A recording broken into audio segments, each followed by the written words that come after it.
To say our guest today has had a bit of a roller coaster of a life would honestly be a bit of an understatement, believe it or not.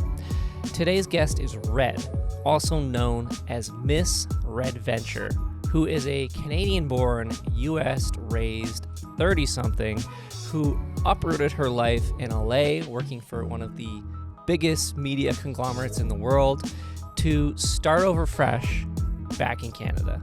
Now a makeup artist and wig attendant for the Stratford Festival. She is a MeToo movement survivor, a rare cancer thriver, self-advocacy promoter, a makeup accessibility instructor, a pinup model, and reigning Miss Wheels on the Danforth pageant winner, and honestly so much more. Despite being dealt some of the hardest cards a person can have, Red chooses to use her hand by taking risks, celebrating the victories, big and small, and absolutely refusing to fold, even if the odds are not in her favor. Here is Red. Hey you, you're listening to Just Drew, Just Drew, Just Drew. You don't, well, I've never met you, but I know. I don't notice a thing. I know. If people don't hear, and then all of a sudden I'm just like, ta-da, look at that. Oh my gosh.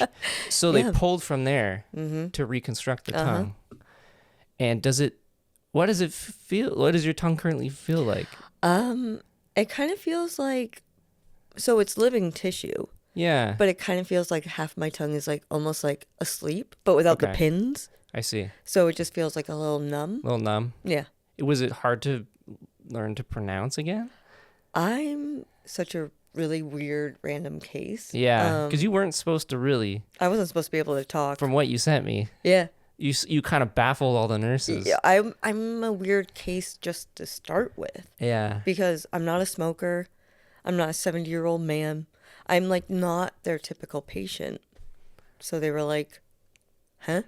Mm-hmm. I don't have a family history. I don't have, so we don't know why I got it.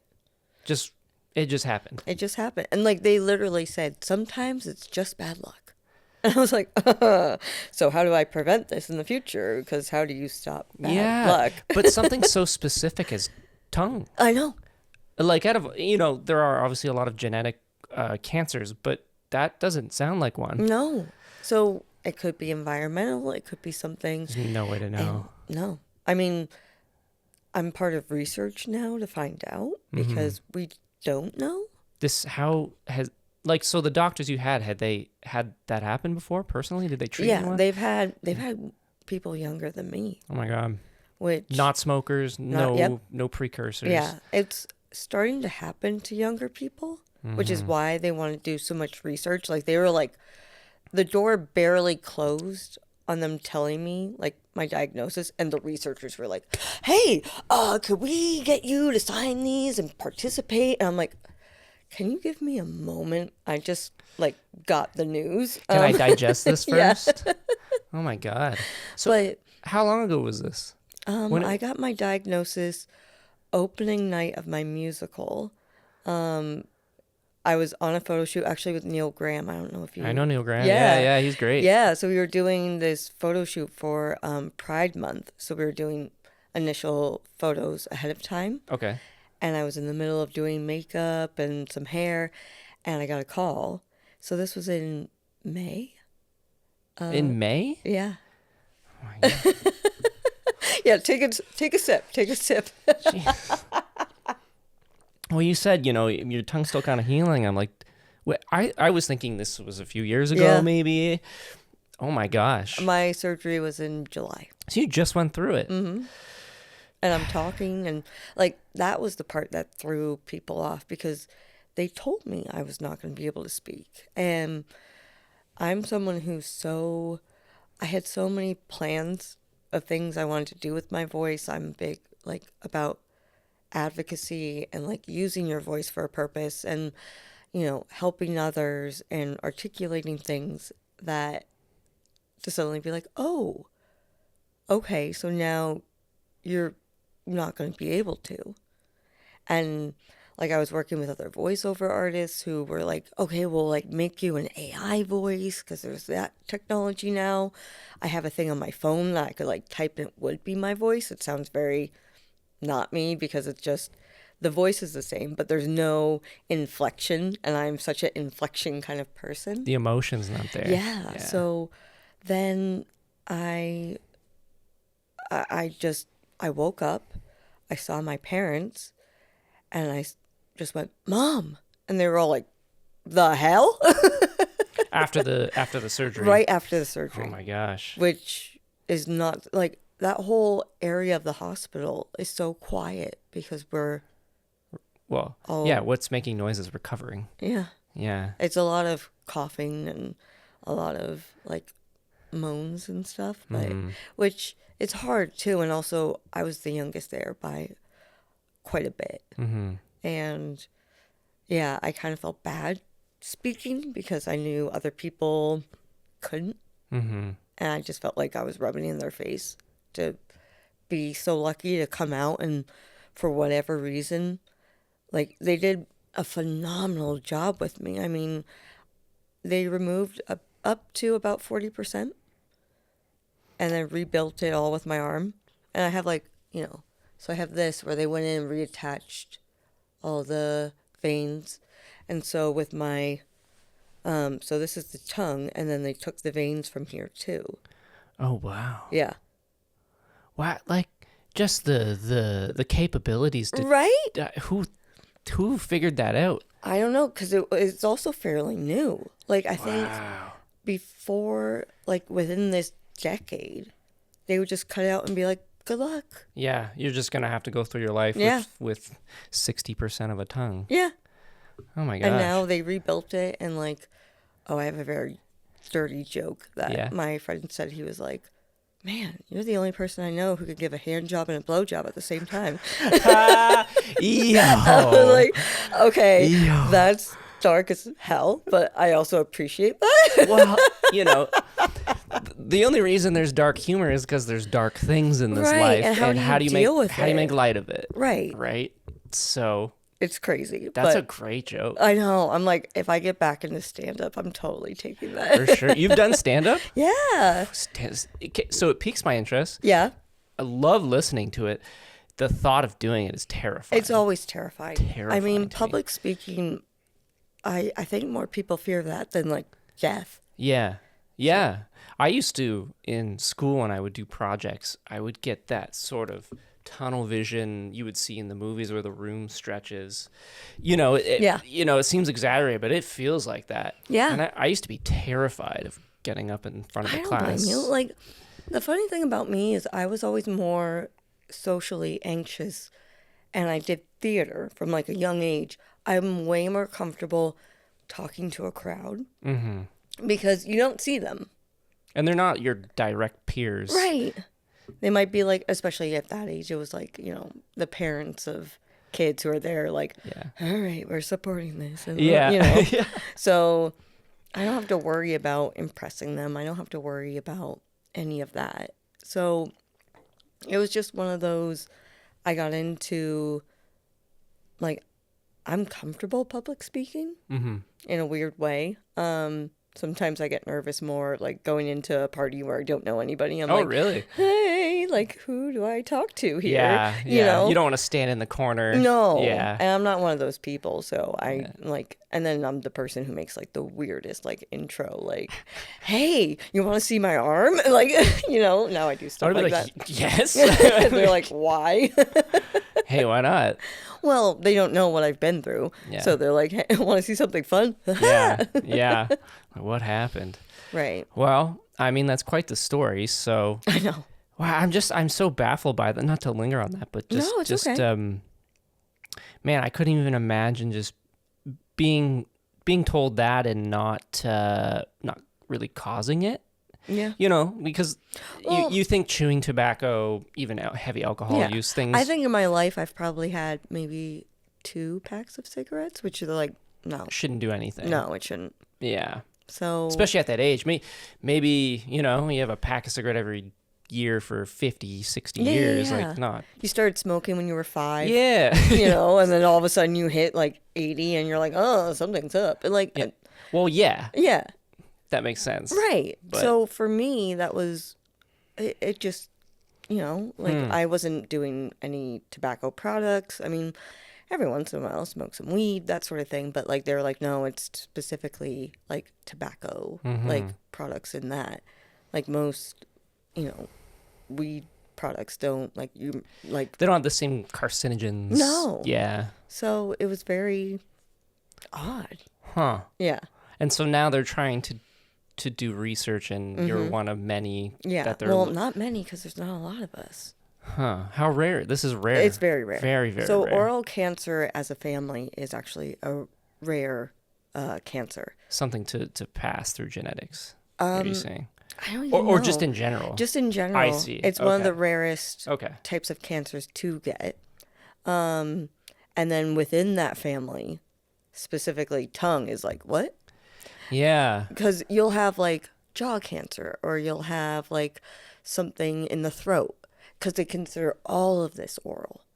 For those listening, Right, just because gestures, nose, ears, everything's Yep. connected. Yeah. So. So it's just a very rare and odd thing to happen. And But was it localized to the tongue? yeah, Yeah. we did a CT scan to Okay. make sure it wasn't somewhere else. And by the time I found out, it was already stage 2 going to stage 3. Yeah. And so next would be going for my lungs. So So boom, that was the quickest, just cut out. Did you Yeah. have to go through any kind of radiation after. Radiation? Yeah, Okay. because they took lymph nodes out. Right. They took 51, which I was like, I have that many? Did you leave any? I've just been recently learning about the lymphatic system. It's Yeah. fascinating. It is. All over the body. Mm-hmm. Yeah, but there's quite a few, like under Yeah. here. So they took 51, and of the 51, one came back with cancer in it. So Okay. just to make sure Yeah. we hit it with radiation, oh my God, that was crazy. Yeah. Yeah. My mother, hi Mom, she listens to most of these. Oh, hi. She works at the cancer center in Hamilton there. No way. Okay. Yeah, so almost 40 years, I think. Oh, good for her. Yeah. Yeah. So maybe retiring in the next few years. We'll see. Okay. We'll see. But yeah, she's been there for a very long time. I've been in there. Yeah. She always threatened me. She said, if I ever catch you with a cigarette, I'm gonna drag you in on Thursdays when all the patients come in. Yeah. And you can ride the elevator all day. That was her Yeah. threat. Honestly, I- good lesson. I'm 32. I've never smoked a cigarette. Yeah. Because my mom just replays in my head. Yeah. You don't want to, and again, like those were all one-offs. I think I tried a cigarette at like 18. Which, 'Cause, I like, get you're, it. like, You're you're partying with 18. friends and Well- people are like, you're curious. And, Well, in the U.S., you can't get alcohol until you're 21. So you're like, oh, what Right. can I get? Oh, and right. So you get like a lottery ticket and some cigarettes. And you're like, let me try. And you're like, oh, this isn't for me. But so you can buy cigarettes at what age? 18. But you can only buy. Alcohol at 21. I see. Yeah. Doesn't make sense. No, not really.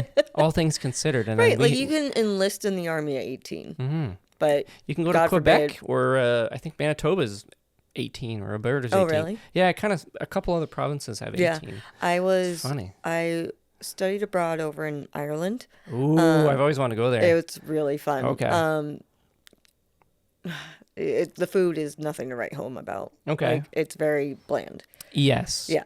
It's a harsh environment, especially back in the day. So I don't think the cuisine was quite. Yeah. There's no oranges growing there or Right. spices. Well, you'd or, be surprised. There's actually palm trees there. You're like, how? in Ireland. Yeah.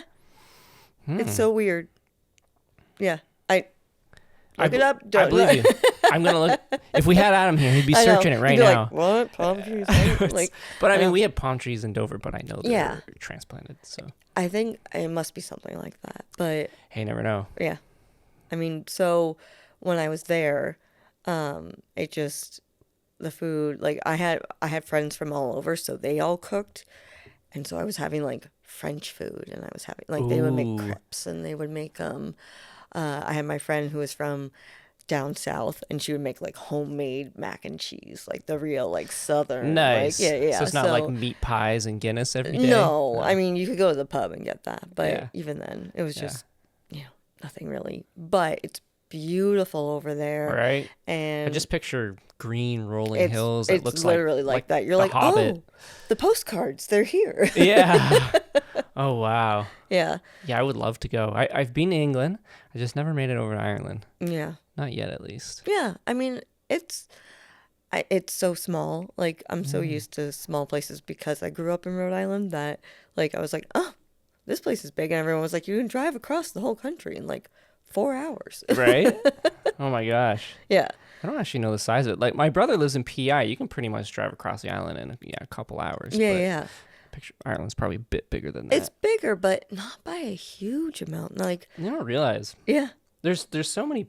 The population there in the United Kingdom, I don't know what it is, but it's like 4 or 5 times the size of Canada. Yeah. And you could but- fit their whole country in probably Exactly. one of the Great Lakes. I know. It's crazy how how much more condensed it is. Right. You don't think about that because you hear about, and also we have so much like production coming out of the UK and so many other things. Like a lot of the things for wig making come from the UK. Oh, Like the materials and things like Are that, they like just- the better quality. they Yeah. just have more experience with that? More experience and like they just have a better resource, I guess. Okay. We just don't have that really locally, where also there's not as much of a demand. I mean, there is, but there isn't. Like wig making is unfortunately becoming a little bit of a dying craft. Why do you think that is? It's, I think because when we mass produce commercially like these kind of wigs, everyone just kind of takes that for granted and they don't know about the craft of actually making like a good custom one. wig. Yeah. Like you still see it in film. Mm-hmm. I mean, the point is not to see it, but you do still see that. You Yeah. might see it. I might not see it. Oh no, there's some ones that everyone and their mother's like, That's a wig. that's a wig. But it took me a long time to realize. I was like, my God, like look at her hair, and they're like, that's a wig. That's a wig. Yeah. I remember I was watching, I kind of binged all the Game of Thrones with my wife recently. She was looking at Daenerys. She's like, why is her hair, it's always so perfect. I'm like, it's probably pre-made. Yeah. And they just go bloop. It's a wig. Yeah. Like Emma Clark is not. Is it Emma? No. Emily, same thing. Yeah. Short form. But she is not bleaching her hair. Yeah. And growing white- it down to her Yeah, feet, yeah. right? Like the amount of hair involved in those intricate weaving. Yeah. Yeah. Like Stunning this, though. This is like there's a little foam thing in here. Mm-hmm. You take one of those donuts and you cut it, and so my hair, like I don't have enough hair to do this. To keep it firm so yeah, it yeah. holds. So there's actually like a little spongy thing in here to make it, and then you cover it with. The You're hair. revealing secrets. But like the problem is too, a lot of certain crafts and things are kind of gate kept. Yeah. And- Oh, yeah. So it's hard to know like until you know. Yeah. And I actually just took this amazing workshop of wig making. The instructor was Emma. Oh gosh, I wish I didn't remember her last name, but she's one of the heads of one of the theaters at the Stratford Festival down Niagara on the Lakes. Okay. And she was bringing this up about how it's so gate kept that we're running out of people who can do it. And there's still a need. And there are people doing it, but like when I told my parents, oh, I'm taking a wig making course, they're like, a what? I'm like, a wig making course, to make a wig? And they're like, you can do that? I'm like, where do you think wigs come from? And they're Yeah. like, I never thought about that. Someone has to make them. Right. Yeah. So there's the ones that are like commercially made, they're by machines, they're Yeah. all like one size fits all. And More of closer to like a Halloween. Yeah. Something you buy for Halloween. right, and you can play with them and manipulate them. And honestly, you can take wigs like that and put a lace front on it and then customize it by putting like, you get their hairline and you can put in Right. more of that. Right. But yeah, Like extensions. there's extensions. There's so many things. Yeah. Yeah. Huh. Interesting. So where were you taking this course? I took that in Stratford. In So Stratford. I'm living in Stratford. You're living in Stratford. You're working in Stratford. Well, I'm hoping. I'm waiting. So Stratford Festival is Yeah. a union. Okay. So it's a union theater. So I'm only a permittee. I have So basically being a permittee is you have permission to work for the festival and build hours towards joining the union. But you're not quite in it yet. Not yet. I see. Okay. So Okay. I'm working towards that. But the problem is when it comes time for a new season, they go through their list and they go through all the union members. Then they reach out to the closest other union chapters and check if anyone over there wants to. It's just, and then, so I see. the very so it bottom. really has to work out through the ranks. Yep. I see. So I'm hoping to hear this week if I am back and what I'm doing. But if not, I find other things to do. But I loved working there last year. Yeah. It was, hold on, I'm just going to take this. The problem is, too, I tend to dry out a little bit more and faster. So, and thankfully, this is really good. Yeah, you like it? I do. Yeah. Well, I sent those questions to you, and you kind of you mentioned prosecco and some other drinks you like. You know what? I do actually have prosecco sitting on here, so I put it in the fridge immediately, and I'm like, well, what's gonna go with this? And I'm thinking, and I wanted it to be a little bit fancy because you mentioned you used to bartend, so I was like, okay, it's got to be in a coupe glass. That means it's a cocktail. I'm not like a fancy bartender. Where I'm like, let me judge this. Yes. But for everybody listening, this is sort of like a refined mimosa, and so a little bit of orange, blue curacao for the color, and a little bit of other orange liqueurs that are secret. Maybe I'll share it with you if you DM me, and some prosecco, and a beautiful cherry to red. Thank you. Which is that your actual name? That's not my actual name, but sort of what you like to go by. It's somebody at so. Again, we're gonna go all over the. Go for it. Because I'm like a cat. I've had so many lives.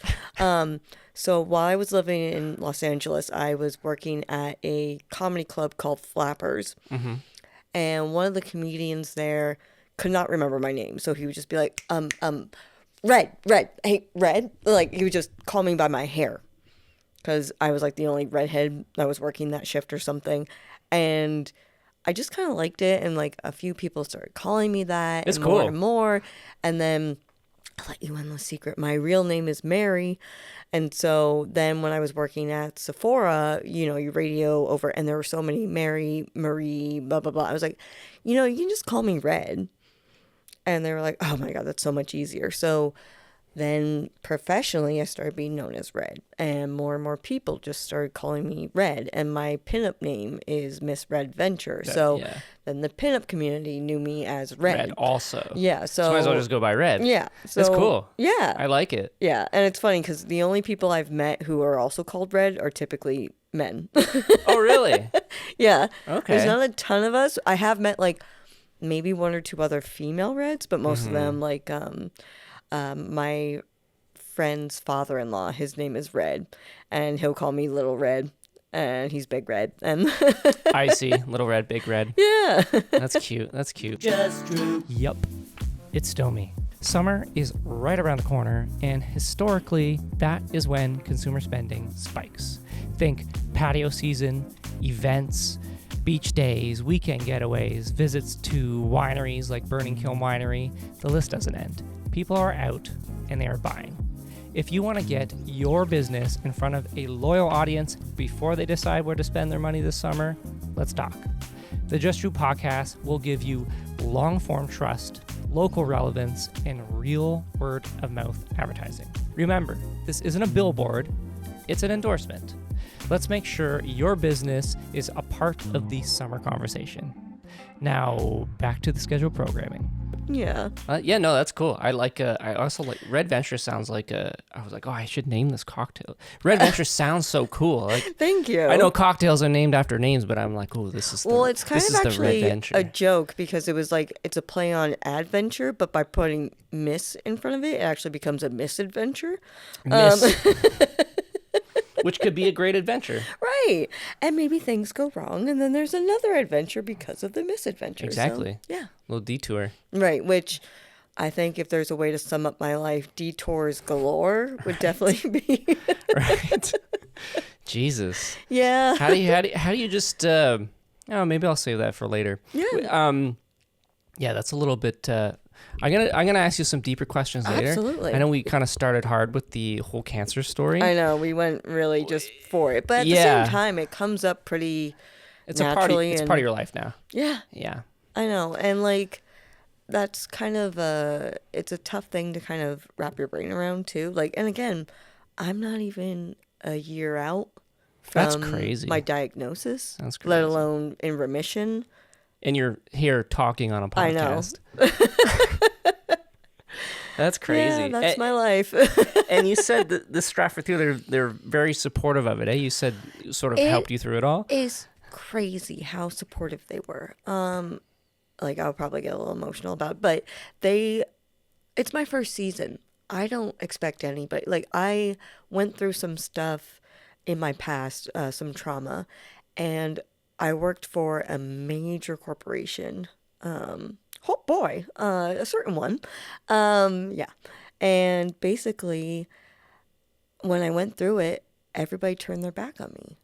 And I had been working for this company for like over a decade. And it just felt like a stab in the heart after everything I'd been through. And it was like the moment I needed support. Was this like a Hollywood media giant? I'm part of the MeToo movement. Yeah. And yes, it was a big, not the person who hurt me, but the way that my company dealt with it. Yeah, it was. So when I'm going through, and I know it's not the same, something like that is a little bit more uncomfortable. But when I got my diagnosis, I was like not telling people at first. I actually named my cancer Carl, so I could be like, guys, Carl's being a dick today. I'm going to be a little out of it. Like, so people who knew, but I could say it in front of other people and they wouldn't know that I was talking about, something so serious. Because, you don't want to get in the way of people's performances. You don't want to, also you don't want to be like, oh, there's the cancer girl. And you never know how someone's going to react. So when I finally did start letting people know, I was shocked about the people who started checking in on me, like reaching out to me.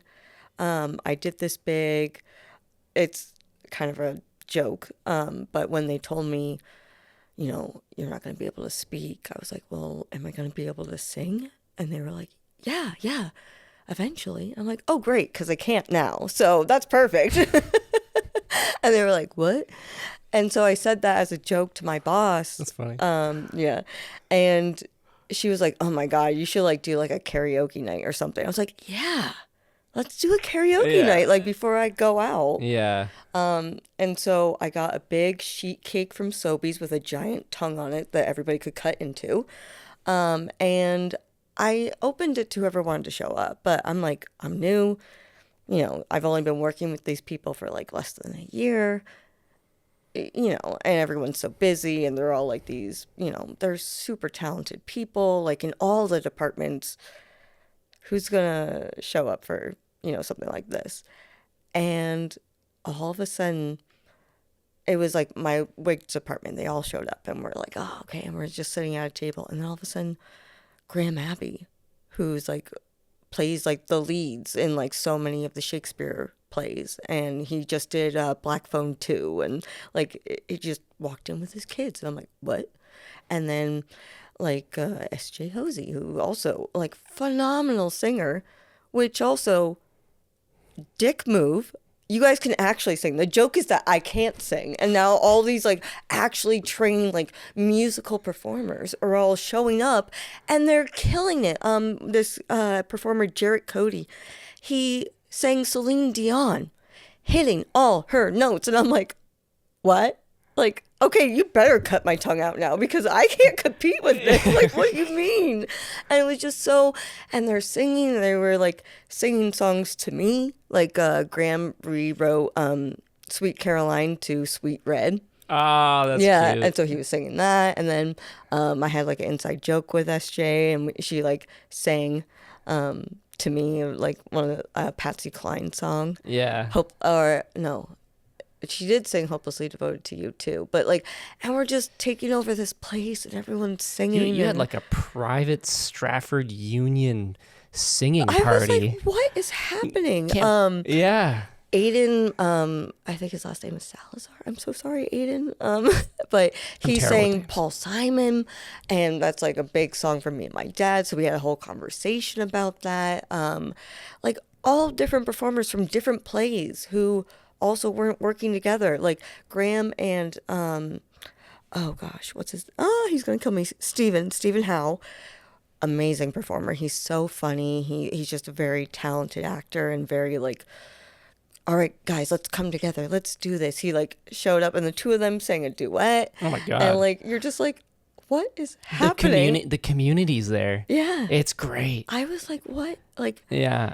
and in less than a year, people, and they like, before I went on my leave, like people were giving me gift cards to food, like places that would have smoothies because they were like, we don't know if you can eat. So here's to a soup place in town. Here's a blanket if you need a blanket. Here's this, like, and then the messages I was getting from all of them where they were just, how are you doing? Like, don't respond right away if you can't, but like, just let us know. And like, when they realized I started talking, I told it to one person, and apparently they told like the dressing rooms, and everybody was cheering. And like, I was just like, but I just got here. And for them to be so supportive was,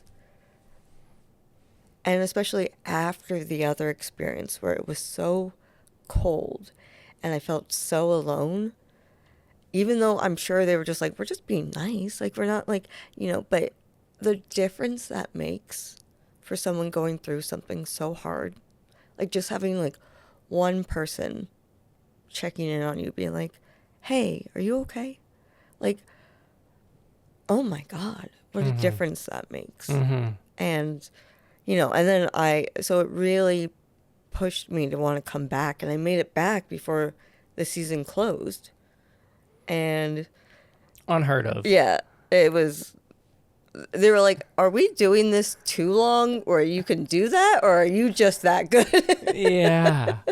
Well, it must have had something to do with your recovery, just having some extra energy or mood boost, or like I just guess, like, that's crazy. it's crazy. All of it's crazy. Like, it doesn't make sense logically. Like, you hear all of it, like, but it also doesn't make sense logically for it to have happened in the first place. So I don't know. It's one of those weird, wild stories where you're just like, okay, This happened. yeah. I have a joke with one of my girlfriends where we went out in Vegas one time, and even though we were in the same place, we were having two totally different nights. And she was just like, well, I guess this is my life now, as like this, like her foot was stuck in a cup and like a trombone almost like knocked her over. Meanwhile, I'm in the center of the dance floor with the band going around, and I'm like, this is amazing. And she's like, well, this is my life.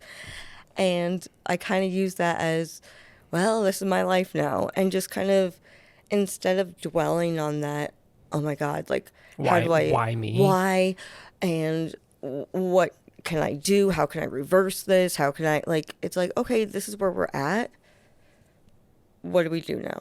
Like, what are next steps? Was that sort of your first reaction, or how did you digest it all? Were you angry? Not angry, because I'm like, what am I going to be angry at? Myself? My body? Like, my body's been through a lot, like, even before this. Like, I'm an assault survivor. Like, it got me through that. Like, I'm still here. I thought I was going to die that night. Sorry to be heavy. That's okay. But how can I be mad at my body for doing what it's, like, something happened that introduced something, and I know it's not trying to be, like, against me. My body's not designed to, like, you should quit. Like, my body's the opposite, and I think most people are, where when they're in a moment where they think, oh my God, like, their body instinctively fights to keep going. So I know it's not my body doing that. Is it something environmental? Maybe, but I don't know, so I can't be mad at that. I can't be mad at the life I've lived. I'm very happy with my life, even though I've had some awful experiences. I've had some amazing ones, so I can't be mad. I was sad and shocked, and what do I do? but it was also so bizarre. It's like, okay, well, now we're in this universe and we've switched to this timeline.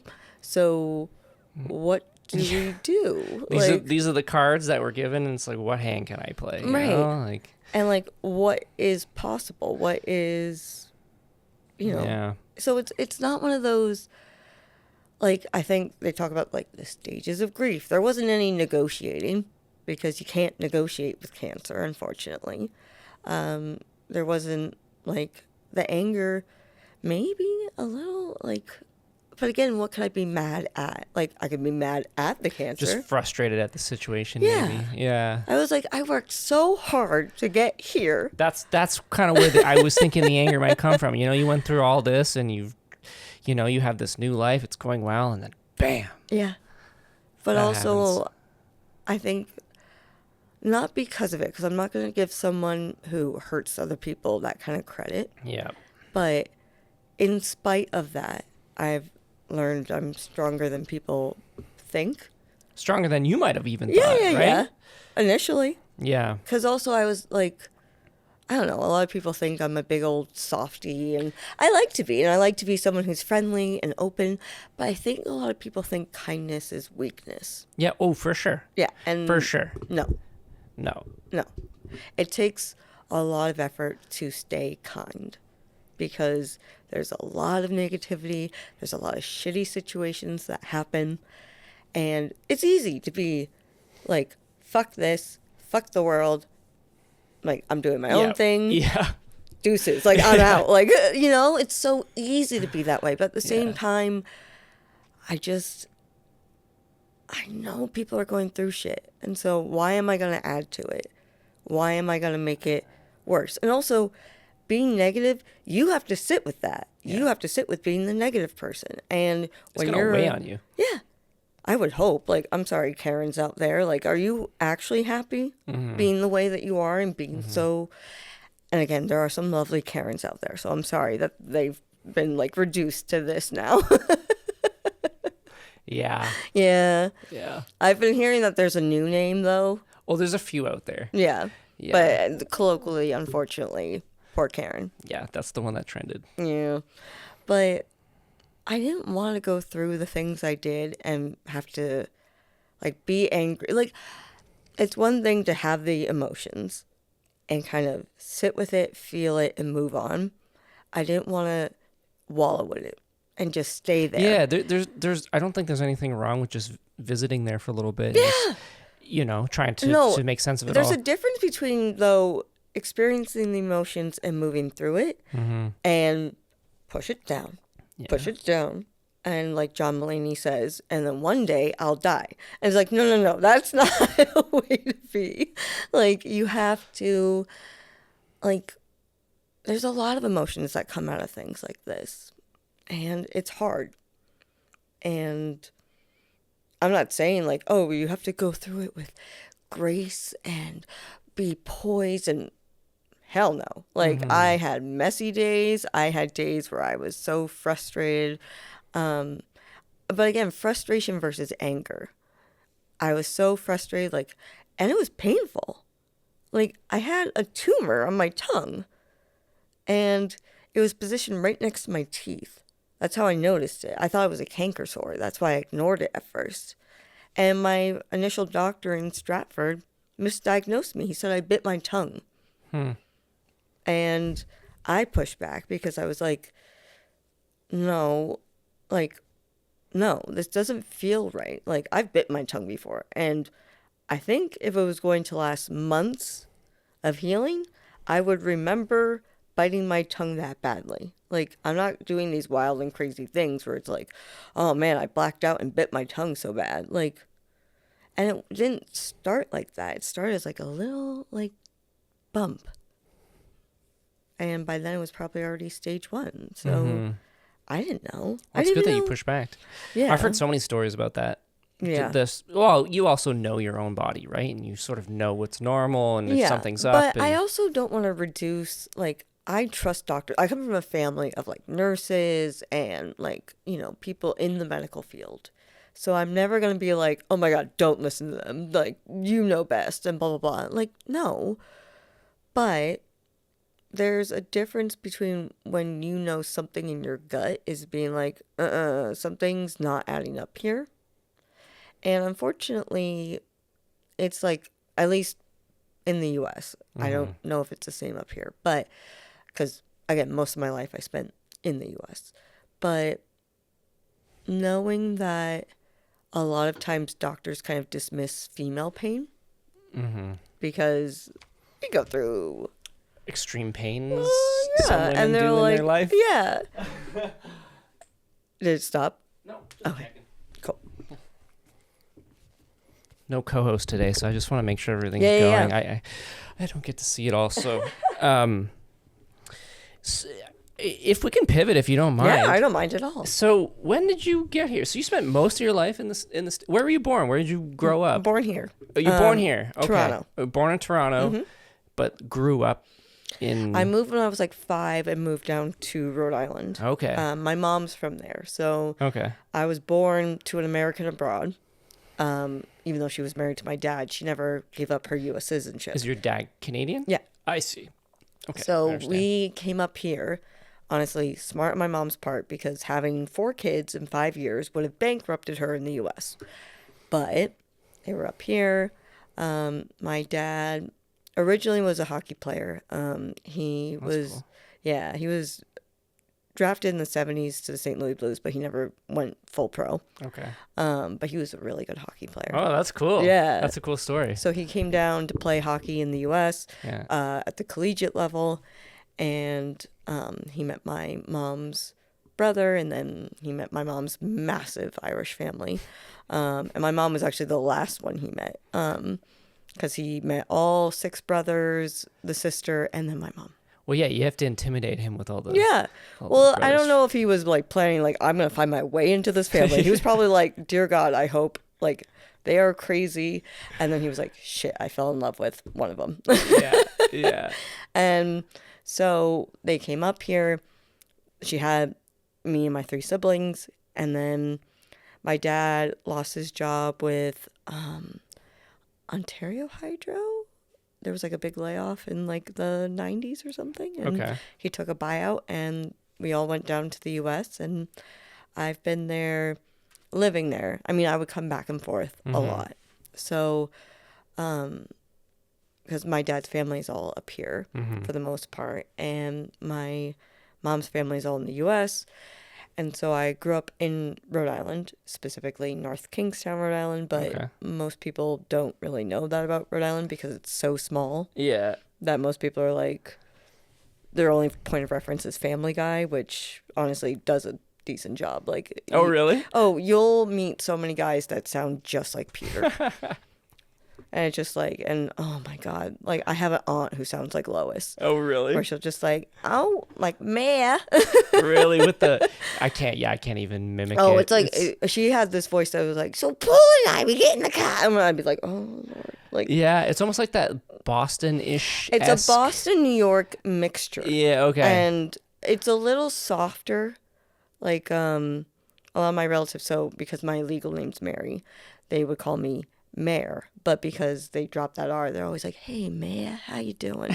And I'm like, "Hi, I'm good." Like, That's so cool. The accents don't change as drastically, I find, in this country. It does, yeah. but not like the States. No. Just more people, I guess, to sort of. Well, and also make the their own. regionalism and what was like the influence on like the, like if you get, oh, I love hearing a good like Cajun like what is it from Princess and the Frog, where it's like, "Hey, mama," like Yeah. where he just like he has that like way of like saying things, and I don't want to go too much into it Yeah. because I'm terrible at it. But just when you hear that, or you hear, and then there's ones that are just terrible, like the California vocal fry, like, Yeah, you know?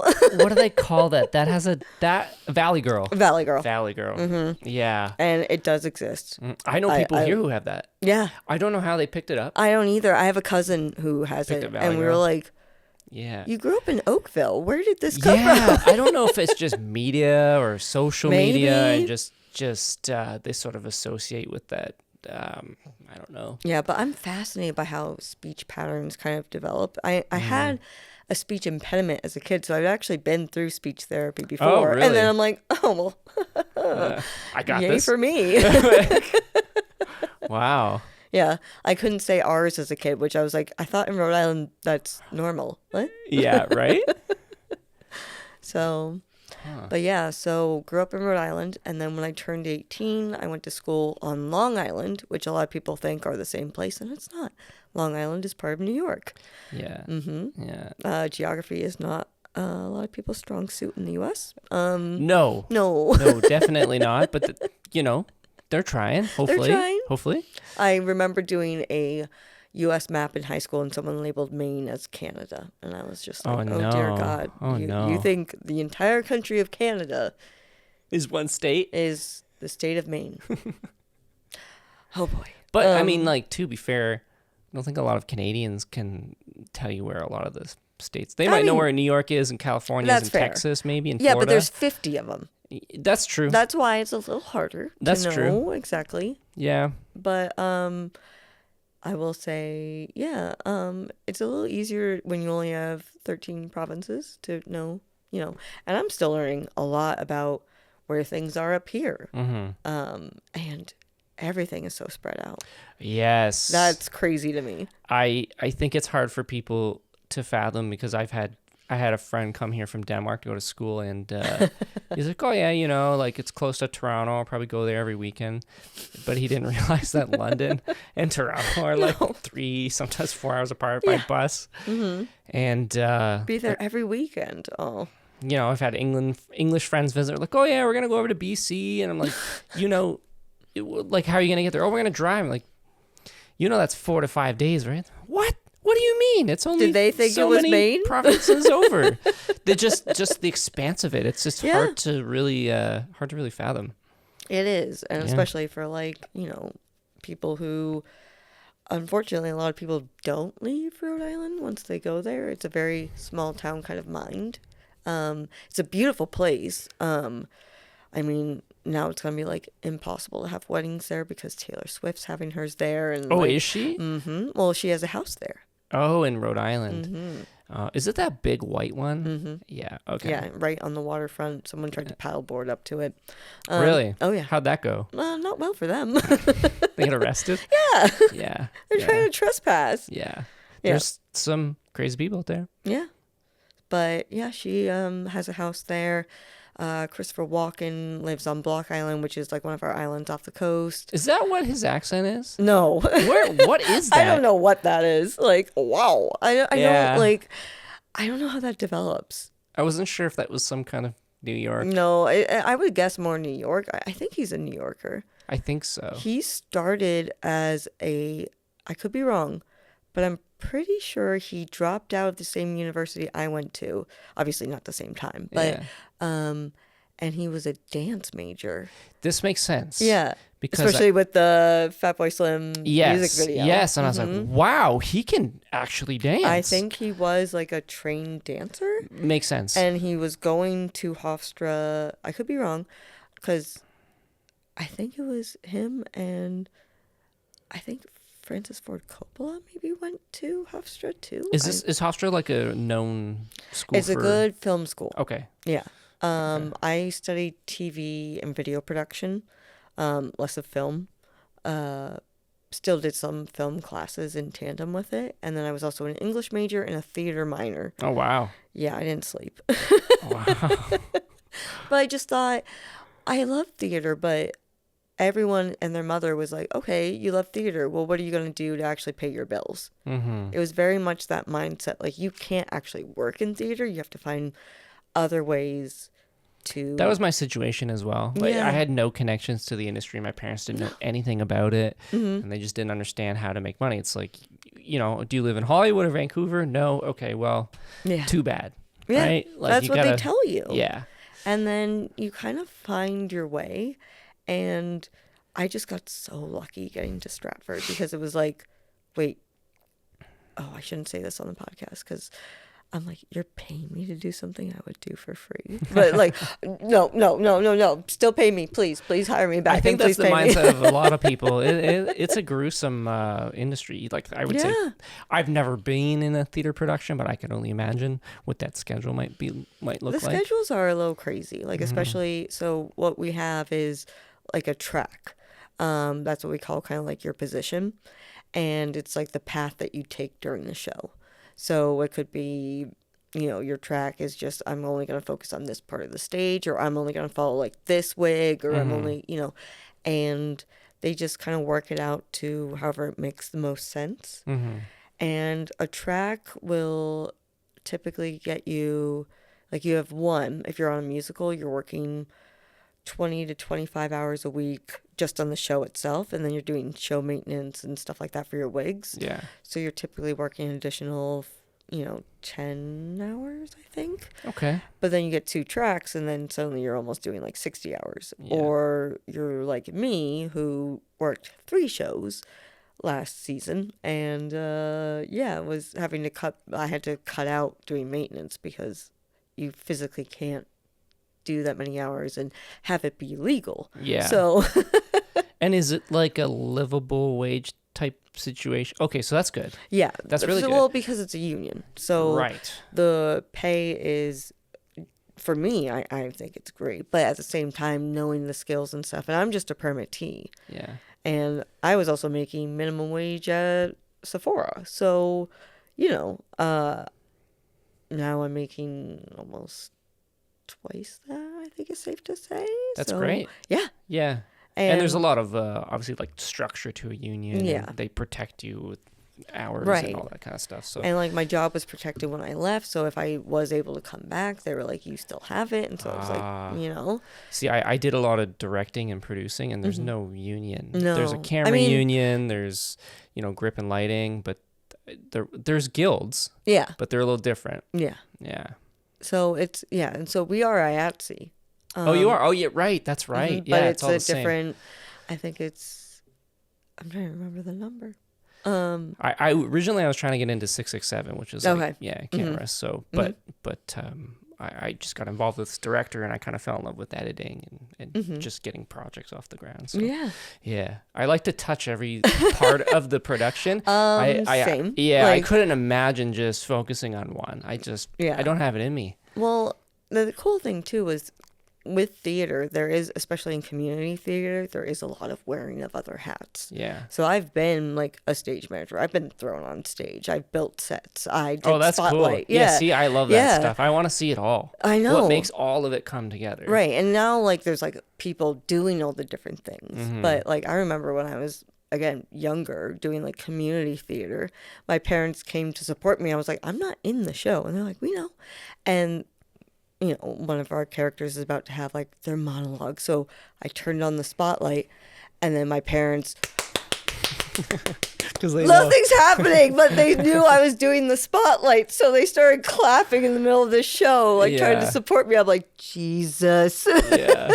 It's great. Yeah. It's great. Well, because they don't know this world at all. Like my parents are very, like my dad's an athlete. My mom was a nurse. She retired, so like, hey, if your mom retires, they can be buddies. My whole family, including extended, is medical. Yeah, almost entirely, and I went for arts. So it's hard. It's hard to describe it. Yeah, it's hard to translate what you're going through. And I remember my dad, like, and again, they're like, we don't understand, but we want to support you. We want you to be happy. Yeah, the support is there. Yeah, they just were trying to understand. Right, like and so are you. Right, as you go and my through siblings are like, my dad would go up and be like, oh, okay, so when you're running this race, I want you to keep up with this person. Then on this lap, I want you to do this. And, boys, when you go out and play, I need you to be stronger on your defense, blah, blah, blah. And when you go on that stage, you keep up with the other actors and you say the line. I'm like, Dad, I got this. Like, but he means well. Yeah. Like, he came to like so many of my shows. I was in the vagina monologues, and he's watching me do the flood, and he's just like, okay. He's there. He's there. Yeah. Yeah. Yeah, I always see those clips online, and it's like presence is important, and you see the kid like looks kind of sad on stage, and then he finds his mom or his dad, and they light up, right? And it's like all they're doing is just showing up. Right. Yeah. And like it's funny because like I didn't have like I have a huge family, and a lot of them also didn't understand, but they also didn't know how to support in that way. And I think also too, when you go to like a public school and stuff like that, people are kind of like, "Oh, the arts are like weird and blah blah." I don't get it. So I went to an arts school. Oh, okay. So lucky you. Yeah, we had an arts program. I actually wasn't in. I was in the music side of it. But I wasn't in the theater side of it. Yeah, I was never into theater. No, not even really. like if you're doing music, did you not work on a musical? No, it was strictly jazz band. Jazz and percussion. So we would tour and stuff, but it was strictly music. Yeah, I don't know. I think I was always a little scared to be involved. I didn't want to like put myself out there. That's fair. Yeah, because it can be a little, but also like even working backstage, like a lot of people. I feel like I would have liked it. I think you would. I just for some reason I didn't get into it.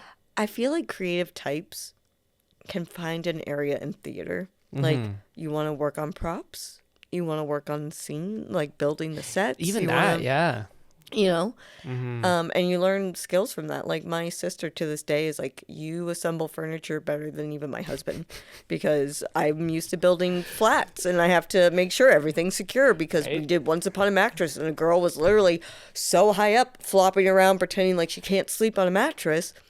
I can't fall apart on her, so we have to like build that, and it's the kids building it. It's child labor, but anyways, like it was just one of those things where, okay, like my dad gave me a drill set, like his old drill set when he got a new one, and he was like, "She'll use it," like you know, like, yeah. There's one of my mentors, Jesse. He's the most practical person I've ever met, and so even when he's directing massive commercials you see on TV in Toronto, the one effect was like a hungry stomach, like going like this. He designed it, him and his wife. Yeah, it wasn't like the props department or any kind of special effects. Like he knew he could cut costs for his production he was signed to by designing it himself. And it was a simple little like contraption on the shirt with a string, and someone would just pull it instead of like we'll just give it to a VFX artist, right? I miss, like, I will say, like, it kind of, with everything happening with, like, technology and film, where you're like, oh, we'll fix it in post. And I'm like, dear God, stop saying that. But, like, where they put in After Effects and all these other things. But I miss, like, and I kind of love the one area of film that I feel like still does the practical, like Tom Savini, like let's just figure this out and like MacGyver this, would be horror films. Oh yeah, I think they're the ones who are still, because they don't get the same funding, they don't get the same. So we gotta, yeah. I love that. What can we make? Even the last episode I put out, we put this clip out of Nolan where, have you seen the movie Tenet? I haven't seen it. Okay, so there's a scene. And it's sort of this long hallway with, it almost looks like safety deposit boxes. Oh, okay. And in the background, it looks like it goes for another 100 feet. But it's painting. Yeah. And I was just baffled by it because, you would usually expect it to be green screen or just something digitally put in because it's much faster. No, he took the time to hire a painter to paint it. I love that. And it's not even necessary. Like, nobody knows it's a painting. Also, it's beautiful, It's beautiful. Yeah. And to know that and to like see that kind of work. Like I love stop motion because like especially films like Coraline where like every article of clothing was like hand stitched by someone. Or the blink is being done by a person, like down to every movement. Movement. And like, yes, it's tedious and yes, it is a lot more. And you could make like a rendering of it on like a computer, but like we're moving away from the crafts of things, which really breaks my heart because it also discourages people from kind of playing and getting into it and exploring and trying things. And I think we're hitting a corner. I hope so. I've noticed a lot of people are more into analog things and iPods and there's well, it is devastating to watch the like young kids being like, so in the olden days, this thing was called a scrunchie, and you're like, dear God, like. But they're into it. Like the '90s fashions is back, and the Is it bell-bottom jeans are trending or baggy Are jeans they? are trending? Oh yeah, yeah, like 90s baggy clothing. I'm sorry, but I'm not a low-rise girl. No? Like, well, because my body was always, and the reason I kind of went into like pinup stuff was because the clothing of the 90s was very like heroin chic. Like it was like you had to be like rail thin, and I have curves, and it's like, well, none of this is gonna work for me. Yeah. And then when I started discovering like, certain skirts and like dresses and like also it seems like I put a lot of effort into my style, but like honestly, I go thrifting a lot and I wear a lot of dresses because put on a dress and you're done. Like there's no real effort that you have That to must like, be great. Yeah. Yeah. You should try it. I could. You could. I could. I love the idea of people exploring different styles and fashions and stuff like that. And Yeah. like I know people think some of my looks are cringy or like a little too much. But like I've gotten to a point in my life where I'm like, okay, that's fine. Like, but I'm happy with it. Yeah, but it's your own internal expression of how you feel, right? Like that should be unique. And it's not every day that I'm putting together like, oh, look. Some days Yeah. I have a narwhal onesie and I'm just walking around the house in that. Like, Yeah, that's so funny. Yeah. I mean, even back in the day, like emo, the whole dark makeup. Yeah. And I would be like, whoa. But also, like, man, that must have taken forever. What time did they get up to do that? I know. That's the kind of stuff going in my head. And I'm like, what? How much do they spend on eyeliner? I know. It's not cheap. No, I could imagine. Yeah. Makeup industry is a billion-dollar industry. It's a huge industry. And like, I'm also a makeup artist. And Yeah. So I went to school. I came back here to go to school at the College of Makeup Artistry and Design, CMU in Toronto. So I studied makeup and special effects, but they are one of the rare schools that also teaches wig knotting. Okay. Is So- that where you first sort of, it piqued your interest, or were you? Well, it was that I wanted to learn special effects too, because you could Oh. do special effects makeup as well. They teach you prosthetics, like, Okay. so I wanted to go there for that, but I was like, ooh, but I've always had like, I find wigs interesting, but I didn't have accessibility. So I did that. I wasn't great at it. Yeah. And They're expensive to make, right? they are, the laces themselves, like a small little bit of lace would be like, I think like the lace I have, on one of my wigs is probably like $50, and it's like Just it's a little nothing. section? It's just a little section. Oh, so we're talking thousands. We're talking a lot. If you're building like an entire wig and like a whole, and that's just the lace part, but then you have to like construct it, and there's the hair, and there's the different materials. Yeah. Are you using synthetic? Are you using human hair? Are you using yak hair? Like, what do you need to dye it? Do you need to like, are you coloring it certain ways? Well, what do you like to use? How do you build yours? Well, I'm a baby wig maker, so I Okay. don't like I actually really like making facial hair. Oh. I love making mustaches. Oh, I have an interesting. agreement with my boyfriend. Oh, I should have cut mine. I shaved Oh, this morning. well, I can make you a new one. You should make one. I'll wear it. I'll wear it for the podcast. I'm working on. I want to do one for Halloween. My boyfriend and I. Oh, this is gonna be a spoiler, but we're thinking about doing Princess Bride and Wesley. Oh, cool. But gender bending. Okay. So I will be Wesley. So I got to Okay. make my little mustache, So you're and then swapping. and I Yeah. might do like a lace front for him for his big blonde buttercup wig, Beautiful. and he's not gonna shave his mustache.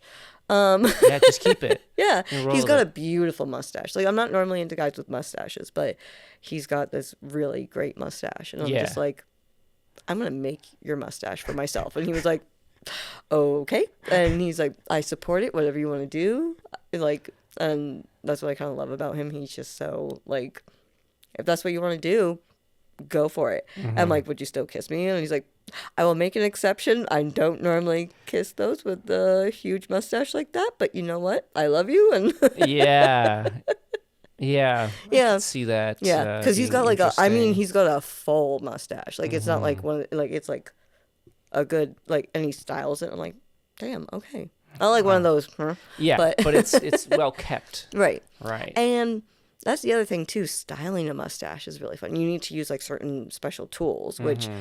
I have the experience of using it, but I haven't actually styled it like at a professional, like Seen at like that Stratford. loop thing, and they'll put like this loop thing in and pull it up. Well, and... they actually use hot tongs Oh, for yeah. wigs. Oh. So, because you need to get it to keep it stay. in. Yeah. I see. Mhm. Okay. And they okay. might put in like toothpicks to like hold a curl or something, but Right. you're using really, really hot materials. Does and that people, damage the? Does it damage it over time? It could. Like, and again, it depends on the material you're using, and you Right. don't want it to actually get on the lace, because then you can burn the lace. You see those nightmares of the girls, Oh, yeah. and all of a sudden it just falls. Yep. Yep. Yeah, there's all kinds of things. And, like, there's ways to do it and protect it and stuff. So you don't want to, like, and you're not doing it where you're holding it, so you're, like, literally just, like, trying to burn it and everything. Singe it So, into place. yeah. I see. So there's ways to do it. And again, I'm new to the actual construction of wigs. I can show run, which is where you're actually the one backstage putting wigs on people. That I can do, like, everybody at Stratford was like, I keep forgetting this is your first season but I'm so used to running around backstage from other productions and other things. And so you have experience in application, but not so much making the wigs. Yeah. I see. So I understand. there's a difference between the two. So I'm trying to learn the craft of actually making it, which it's really hard to get that accessibility because there's not as many people doing it. And then those that are doing it. Who's going to show you? That's the problem, because also to take the time, most wig makers, because there's not as many, especially in Canada, they're busy. Yeah. They are like doing, like, they're helping on theater, they're doing movies, they could be doing things for cancer patients, they could have their own business where they're making, there is a demand for it. There's just not as many people able to do it and able to do it well. Yeah. So if you want to learn how to do it well, you need to go to somebody who, like, has the training and who has the time to train you. Almost kind of reminds me of like steady camming. Yeah. There's like one steady cam on a set. Yeah. If you're lucky. Yeah. And so if you want to go learn how to do that, like, it's like $30,000. And they'll teach you, but you got to pay. Yeah. And just because, like, who else is going to teach you? Right.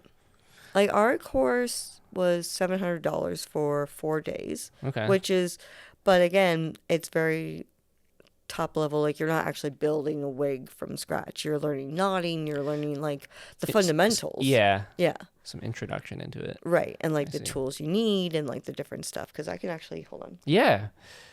I will show you. Let's pull this out. So I have, these are my hooks. I'm just going to, like, pass this to you so you can see how small these hooks are. So this is what I'm using. Careful. Oh. What? Yeah. It's like the size of an eyelash. Uh-huh. And what are you doing with this? Like, So pulling I'm- the threads in? So I have a actual, like, so I attach it to the handle. So it normally looks a bit more like, This is crazy. yeah, Crazy here's small. my other hook. So that is a Korean style, Okay. and this is a German. So it's attached like that. Oh, okay. And so what you're doing is I like using that this. to go through. But for example, each one of those, yep. How long did this take For you? me, it didn't take me very long because I have some more. I think I did that. I'm so ADHD. I would No. get 20 in there and I'd be like, ah. Well, you focus in, and it's kind of kinda fun, and the challenge, hyper-focused. yeah. So it actually is kind of good if you have a little I bit don't of know it. if anyone can see this, but like each individual hole is pulled through this little hook Yeah. here. And those are single, That is crazy. yeah. So that's the lace that we would knot into. So those little holes are like, so you're knotting onto the strands of the holes, yeah, or like the outline, and you have to also go in a specific direction. So you kind of, our instructor Emma told us, like, you're teaching the hair how to live. So some of that is a flat knot. Yeah, why instead of going this way, why, you know? Yeah, so Yeah. some of them, so it lays flat, and then above it, I did one where it's actually a reverse, so that when it falls over, you brush it the other direction. Oh, is it stuck because the hook? I got it. Okay. And the bottom section is more of that flat, so it lays flatter, but the other one is actually reversed, so it actually flips over, and so you have a thicker lay. So it has more of that fuller look I see. to kind of imitate hair that grows like more outward. Yeah. Yeah. Oh, So, I got this crazy cowlick here that just oh, shoots I up. love a good cowlick. I have double crown as well. I have Okay. 2 crowns. Absolute nightmare back here. Absolute nightmare. But yeah. That's super cool. So, and again, I'm just a baby wig maker. I am not like, I'm sure there's going to be wig makers being like, how is she saying this? Like, she does not have the experience to speak so knowledgeably. And I'm learning. And that's the thing. I love to learn. Well, you're the first wig anyone to want to talk about it. So. Well, I want to share it because I think there's an interest out there. People love wigs. They think they're fun. They throw them on and like, but there's a craft to it that people don't know and don't appreciate. And I think it's important that people do.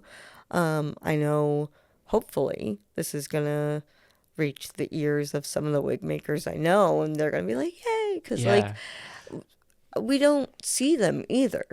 They're not the people you see on stage. You don't really even notice a wig until it's bad. And then you're like, oh, that's a bad wig. And it's like, until that moment, it's almost, It's like editors. It's like, yeah. you don't really notice the edit. And that's good, but then you're not going to think about the editor either. They're just like that person, just making sure. You don't notice it's a going wig until a well. wig falls off. Yeah. Yeah. Or it falls apart, or something happens. Yeah. Which is another thing of like when you show run pinning a wig into someone's head before they go out and do like a big dance number where they get, basket toss like a cheerleader. That's what like, keeps it locked there's in? We use certain types of pins. Okay. And we use ones that we put balls on like the ends of, so that way in a quick change we can just find it, grab it, and like pull it out. Because some of your quick changes, I think my fastest quick change last year was 10 seconds, and I had to get an actor out of a wig and into a mustache while he was also getting a costume change. Okay. Yeah. And what is it? What is the other end attached to? Like, how's it actually staying onto their head? So what some people have is, if you have like a full head of hair, you have like a prep. So you have like a headband that goes around that's pinned in, and then you have like a hairnet. It can be nylon. It can be almost like a serge something. It's like that kind of like band. Like it kind of looks like, I think I have that. Yeah, this little thing. So I was nodding onto it, so ignore that there's like what looks like almost like hair. But like something like that. Oh, and that just goes over like a cap. And then you pin that in too, and then when you're putting it in, it's catching into the like. Oh, so that thing's locked in. Yeah. And that's what you're attaching the wig to. I see. I mean, there is their hair too, but you're doing 5 shows a week for 9 months. Yeah. You don't want to damage the performer's hair. No. Yeah. That would be devastating. Does it get itchy? Like, does it get, do they go crazy after a while wearing wigs, or? If you pin it right, no. I mean, they're wearing it for like 2-3 hours, and then like it depends too, though. Like, I mean, it can, like dancers in particular, they're like, stab me, and you're like, what? Because they want to feel locked in. Yeah, they might be doing flips or something. And I've not necessarily at Stratford, but I've had performers where like they're doing like a straight play where there's like no music, there's no dancing, and you like go to pin them and like, and you're like, I didn't even touch you yet. Like, so everybody's scalp is different too. So you're just like, okay.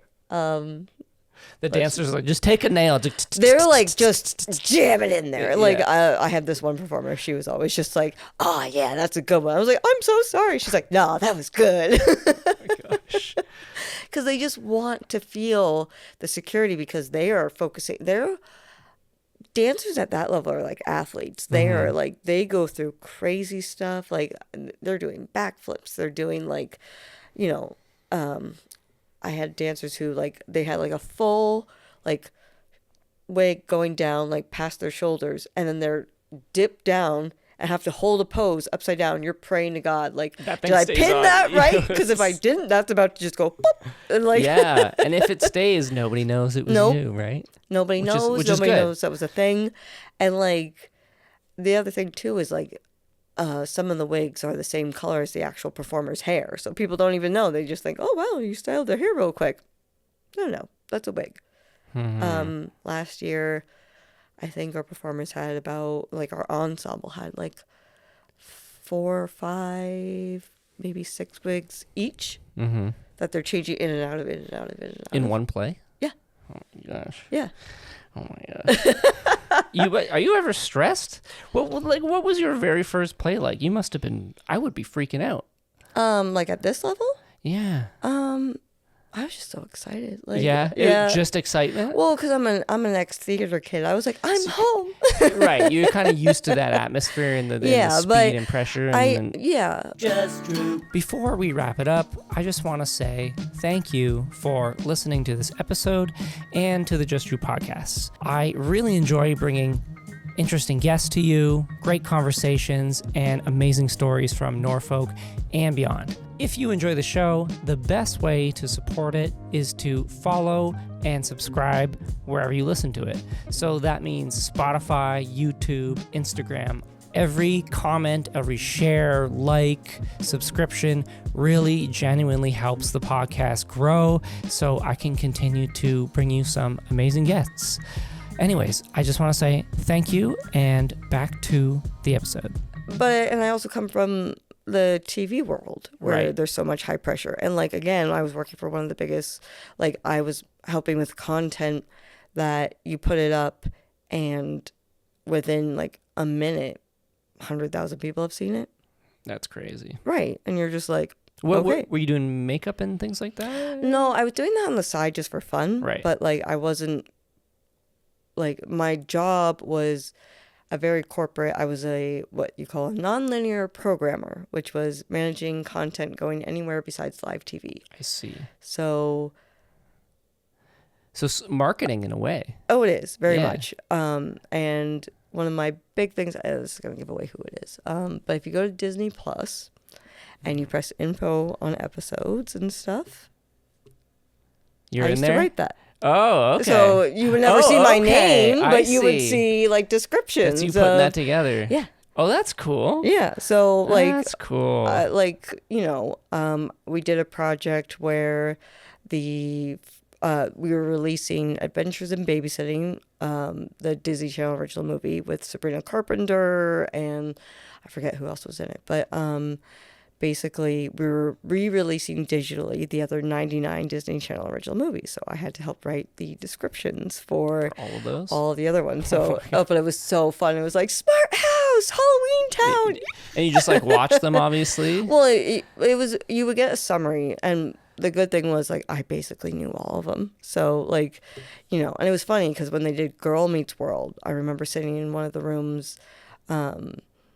This was my experience. I'm like, I'm so scared of like someone like being like, oh, like you can't say this stuff. But I was sitting in the room and they're like, yeah, so there's this character, Mr. Feeney. I guess he's supposed to be like the villain. I was like, oh, how dare you, Mr. Feeney? You cannot say that about him. Like, no, he's not a villain. He's just very tough on them. And I was like, and so I'm sitting in this room with like these like executives explaining like who Mr. Feeney is because they're just doing a commercial for him and they're like, we don't know. This was like after us, like, Yeah. So it was just so funny to talk about that. And like, it's funny who's sitting in the room, who's coming up with these descriptions, how is it perceived, that sort of thing. Mm-hmm. And it is interesting, like who's sitting in the room, at those moments. And yeah, that's a whole other thing we could go down. Like, yeah, I've been a part of those before. Yeah.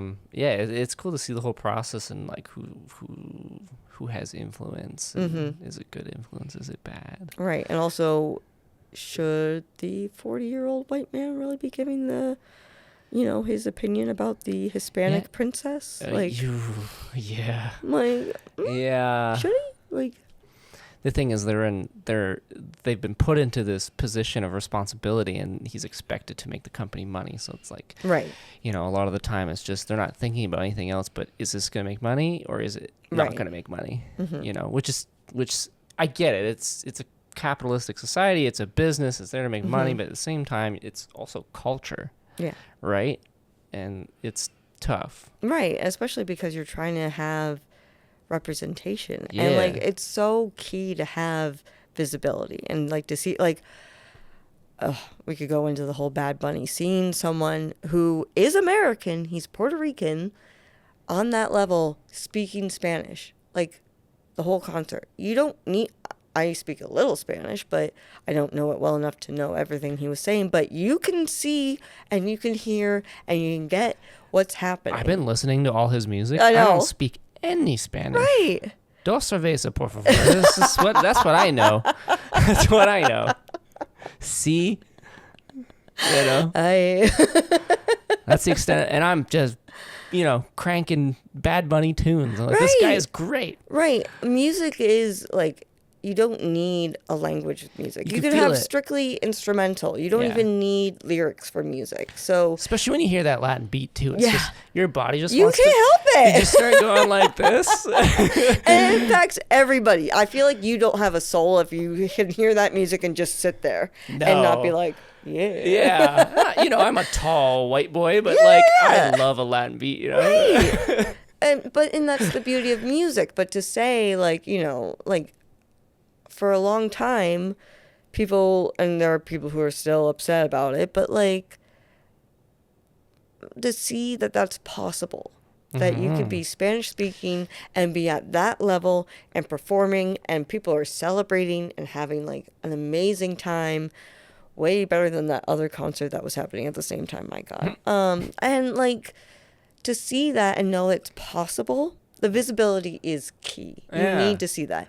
But to have people making those calls on what that visibility should look like, and it's someone who has no idea about anything, and in the sense of the culture, the language, it's hard. It's hard to, and I'm speaking also as a white woman. Yeah. I understand I'm not going to know all that, and that's why it's important. I shouldn't be the only person in the room in moments like that. And even working in wigs, you have to understand texture. You have to understand, I had performers who would braid their hair.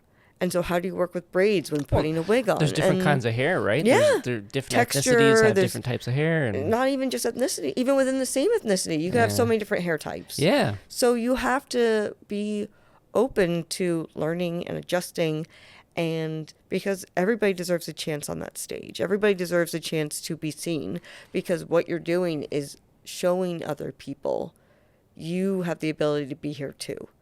There is room for you here. And I know a lot of people, especially where I grew up, not necessarily Rhode Island, but just the country, are no, stay in your lane, don't question, don't push. But this is why we don't have the same level of you look at rom-coms and they're predominantly a heterosexual white couple doing it's not, you can't tell me that there is on an equal level the same amount of stories happening between people of different backgrounds, people of different sexual orientations. You don't have that. Do you think that's because everyone making those movies at the time was sort of their perspective? I think it's still a thing where casting, when you cast, a lot of people just go, okay, white person. That's, unless it's specified, this should be portrayed by someone who's Asian or someone who is African American or something, anything like that. Unless it's specified, the default, unfortunately, for still a lot of casting people is white and straight, and and I think we're making the effort to get out of there, but I don't think we're quite there yet where it's the norm to be all right, casting call, oh, they didn't specify, let's have a bunch of different people then, because they didn't specify who this person is. They just need to be male presenting. Okay, well, that's a whole spectrum that we could pull from. Yeah. And instead you walk into a casting room and you just see the same person, just 10 different versions of them. So unless it's specified. Yeah, and they might have someone in their mind as they're reading the script, and that's what they're looking for. Right, but it depends on who's reading. Oh my God. That's what I mean, biases, right? Right. Do you remember Hunger Games, the controversy when they cast Rue as a black girl? Why? Because she was white in the book? Is that why? Well, everyone assumed, but literally in the book, it said... specify? No, it did specify that her skin was dark. Oh, and people are still complaining? Yeah. They just probably didn't even know. I think they said that, she reminded her of her sister. So in their mind, Katniss was white, so the sister was white. So even So though they they think described, white. there was one line saying like Not- she was dark skinned. Yeah. They were like, oh, but she's like the sister, so she must be white. Not in appearance, maybe personality or young, Yeah. innocent girl. Exactly. Yeah, but people just, and then there was Visual. this outrage towards the actress. Like I think she got death threats and stuff. And you're like, the book says, and I honestly, I did picture her differently. And then I went back and I was like, oh shit, I missed this line. That's my bad. But I'm not like outraged that they cast her like someone of a different background than I was picturing. Who cares? Who cares? Can she sell it? Yeah. Yes? Great. Yeah. But that's the problem. Yeah. And like, yeah, there's a lot of conversations around that, and like also having like, you know, representation for trans performers and like for people who, you know, actual performers who live that life versus, but that gets a little tricky because then you're like, well, where are we acting and where are we just performing like as ourselves, you know? I just started watching Euphoria actually. Oh, okay. And so I know one of the actresses are had transition, but it's like I think should they play a transition character as well? So it's a great show. Have you seen it? Yeah. Oh my god! Yeah. I'm only like the makeup. I'm only a few episodes in. Oh, her makeup. Everybody's makeup. gosh. Just wait until you see Yeah. some of these looks. You're gonna be like, Okay. Okay, you were worried about that in high school where you were like, oh my god, the goths with their eyeliner. Yeah. You're gonna watch this and be like, what time are they getting up to So do much like time. these? Like, Yeah, I know it's kind of renowned in the film world because it's just very well made. So I was like, you know what? I'm gonna take the time and actually watch this show Yeah. finally because I think is it the third season's coming out soon or something? yeah. Fourth? I don't know. It's the third or fourth. Third or fourth, I know there was but- 2. I'm behind, but I watched the first 3 episodes. It's great. yeah. Yeah, huge fan. Yeah. I also really like Zendaya. Yeah. I'm a huge Dune, and she was in Dune, Well, and she's she's just been in all these films. and it's so funny because she's also an ex-Disney kid. yeah, she It's is. so funny. Like, Yeah. shake it up. I have to write like all those episode descriptions and just like Yeah. yeah. What show was she known for? And do you remember for Disney? Shake it up. Was it Shake It Up? Okay, I think it was It was Shake It Up. It was her and Bella Thorne. Okay. Like I think baby I Bella was Thorne. getting older as she was getting into Yeah. that show, so I wasn't watching the Well, I Disney think she's Channel our as much. age, or maybe a little bit A younger. little bit younger. Yeah. Yeah. But not like a huge amount, right? No, I think she's late 20s. Yeah, I think. Yeah, maybe. Ooh, it makes me She's sick. done so much though. Yeah, I know.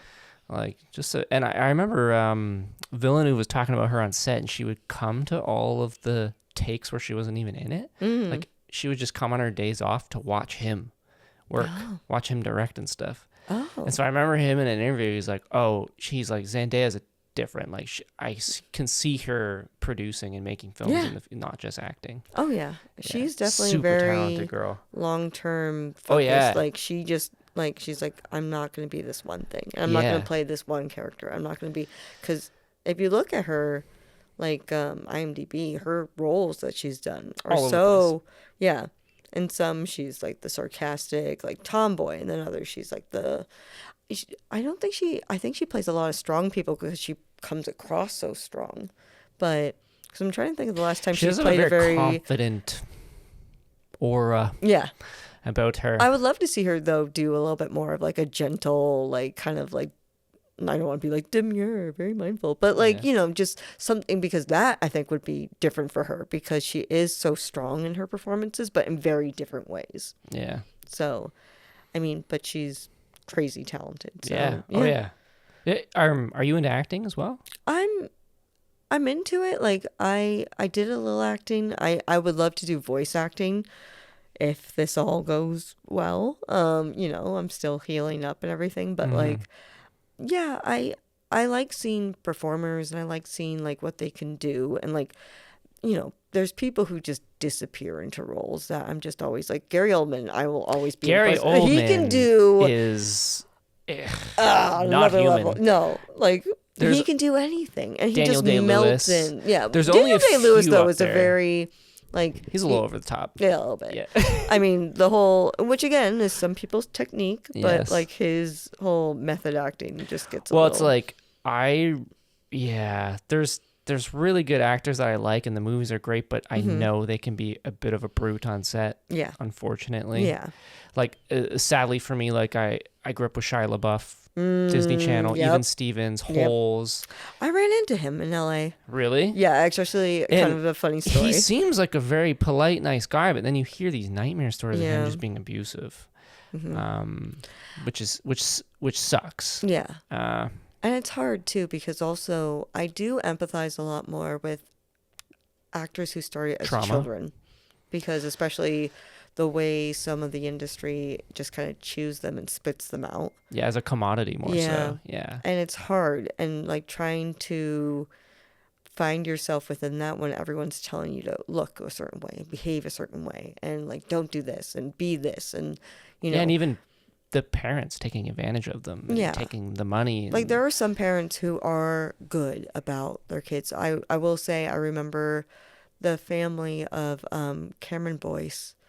He was in Jessie, he was in Bunked, he was Grown Ups, he was in that with Adam Sandler. Okay. He passed away unfortunately due to a medical illness thing, and he was very young. He was in Descendants. He just was way. But his family was so good about like not pushing, just not protecting like him from it. Yeah. And just I remember just thinking about like that's a family, like I'm like that's impressive. Yeah. And like not that I really met them one-on-one or anything, but like you could tell that they were supportive, but not also like, all right, now you have to do this and blah blah, blah. And like he was his grandmother I think was like one of the like was one of those like early integration or like where they were stopping to segregate schools, and she was like a student who came into a white school. Oh wow, for the first time. Yeah. And so I think this is a family that's like, we are going to do the things that we want. Yeah. And not let other people tell us what we can and can't do, in the sense of like we have a space here, but then at the same time also being like, all right, but also let's not kill ourselves like trying to push for things and take advantage of things, and like, you know, having that background where it almost was like taking advantage of. They're like, we're not going to do that. Again, I don't speak for the family. I don't know them personally, but I just remember being so impressed with how they conducted themselves in public like spaces like that. Yeah. And just being like, yeah. And it's such a shame. He was such a talent. He was a dancer. He could sing, he could act. Like he was a really like just impressive kid. And I think he was like 16, 17. Oh my God, that's terrible. Yeah, it was like, I think he had a seizure in his sleep or something. Which again, like, these things are so, the curveballs you don't anticipate. Yeah, it's, you know, not that this is anything like having cancer, but you commented on my house upstairs. I lost the whole house to a fire. Yeah. My God. A few years ago. No way. And it's beautiful here. Right? Like, you guys made a beautiful space. Yeah. Out of, like, all right, Phoenix Rising, we got it. Yeah. So it's like kind of rearranged. It happened for the, not for the better, but it's like, it makes you, it really makes you as a person, like traumatic experiences, and it's just sort of how you deal with it. And, you know, how are you feeling? Also, like, does that bother you to have people come in and be like, no. this house looks amazing? Not at all. Okay. You know, I don't even really think about it anymore. No. Not really. I would love to get to that point. Not even thinking about this anymore. Well, it's different too, because I know. It's a part of you, right? That's a lot harder to deal with, and you know, you can lose things and replace it. You know, the thing is, like, again, you lose things, you replace them. Like, I know it sounds dark to say that about your own body, but like, I'm still here. I still get to, I can still physically do the job I love. That could have not been the case. I can still speak. There are some people who don't get that after what I've been through. Yeah. You know, like, it's hard not to feel grateful for the things I have, but also, yeah, there's still this part of me that's like, I'm not grateful enough that I'm like, yay, I went through it. Like, I wish I hadn't, but I don't have control of that. Yeah. But it did. So it's like, you know, how can you almost use it to your advantage? How does, you know, somewhere to and pull now I'm strength here from. telling this crazy story. Right? Like, on a podcast? This is nuts. Within a year? That's... Yeah, but it's also like, I want to advocate for people to use their voices for what they've been through. Like, not just because I was trying to do that before with being a survivor, and now I'm a double survivor in two different ways. And I want to use my voice, and I want to use my voice to help other people with tell their stories. Like, so I'm hopefully going to be teaming up with Look Good, Feel Better. I'm in the process of like orientation and like, getting all the stuff done for that. But basically it's a workshop for cancer patients to learn skincare and like how to do makeup. Yeah. And I taught the School for the Blind how to do makeup. Yeah. Which people were like, what now? And I'm like, there's a whole spectrum of visibility to be considered legally blind. And there's still an interest. And these were kids. And they were having their prom and they wanted to do their makeup. Yeah, they may not be able to see it how you can, but they still want to participate. Right. Yeah. And they want to feel what that is and they want to learn. And so to go in and talk to them and talk through makeup, because you can't do it the same way of like, see what I'm doing? Like, you can't do that. They can't. So what you're doing is, so if you feel on your face, like where your cheekbones are, what you want to do is the higher you go, if you put darker shadow up there, you're going to make it seem like you have higher cheekbones. If you go lower, so if you bring your fingers down, then you're going to make it seem like you have jowls and you're going lower. So that was like how I was teaching it, of just like by touch. And like we had these plates and we were putting makeup on it. So feel the material, feel what that feels like. Now, if you spread this out, like what does that, That's cool. It was really cool. It was tough to figure out how to teach that. My only experience is I went to a dinner once in the pitch black. Oh, and how was that? The servers were blind as well. So they know their way around there, no problem. And they're guiding you. And so you feel at such a disadvantage, and they are just thriving because that's their everyday life. Right. And you're just like, you really realize like how hard it actually is. Right. But also at the same time, how quickly like the human brain like adapts to whatever circumstance it's in. And there, it was something else. Right. And it's because the thing is too, like we're two white people sitting here talking. You have a little bit more of an advantage because you're a dude. But like we have a level of privilege just by like we have a lot of capabilities physically. Yeah. Like, yeah, I have like my stuff now, but again, like I can still walk. Yeah. Like the inaccessibility for people who have mobility issues is still an issue, like all over the world, like having that access. There's like, we can see, granted, I need my contacts. I don't know if you need to wear glasses, but like. I have contacts in. Okay. Yeah. So, but we don't have a level of visibility where we can't drive or, and especially up here. Like, you need to be able to drive. I need to drive in Stratford. Right? Like, or you can't get... I went to high school with a kid who had epilepsy, can't get a license. Yeah. So how do you get around? Right. I mean, there's Uber, but when you're out here... There's no Uber. Yeah. Yeah. Yeah, I've learned that in Stratford. Like, also coming from the U.S. and also coming from Toronto. Because, like, also, once I left Rhode Island, I was living all over the U.S. I lived in New York. I lived in L.A. I lived, like, in big cities. And then to go from that to Stratford is very different. My neighbor is a horse. What's your neighbor's name? I don't know. Oh, okay. He doesn't tell me. Okay. Yeah, but like literally, I'm like, okay, there is a horse right there. Yeah. Like it's a farm. I'm born and raised in Hamilton, so I'm, a city quid in quotations, half a million. Still a pretty big city. Yeah. But I don't know. I just kind of fell in love with the whole rural. It's beautiful around here, you and can like the take a breath. driving. Yeah. Yeah. Well, I also feel. Oh, we're gonna go into this. I also didn't realize how much I almost like held my breath in the U.S. because going to places like school, cinema, like. You don't know what could happen. I even think about it here. It's not that it's an impossibility. No, here. but it's not as Think about it way common. more. Yeah. I went down to Rhode Island for Thanksgiving, U.S. Thanksgiving. I get 2 Thanksgivings a year. And Nice. The week I was down there was the shooting at Brown University because that's in Providence, Rhode Island. Yeah. Like, that's half-hour away from where I was. Yeah. And...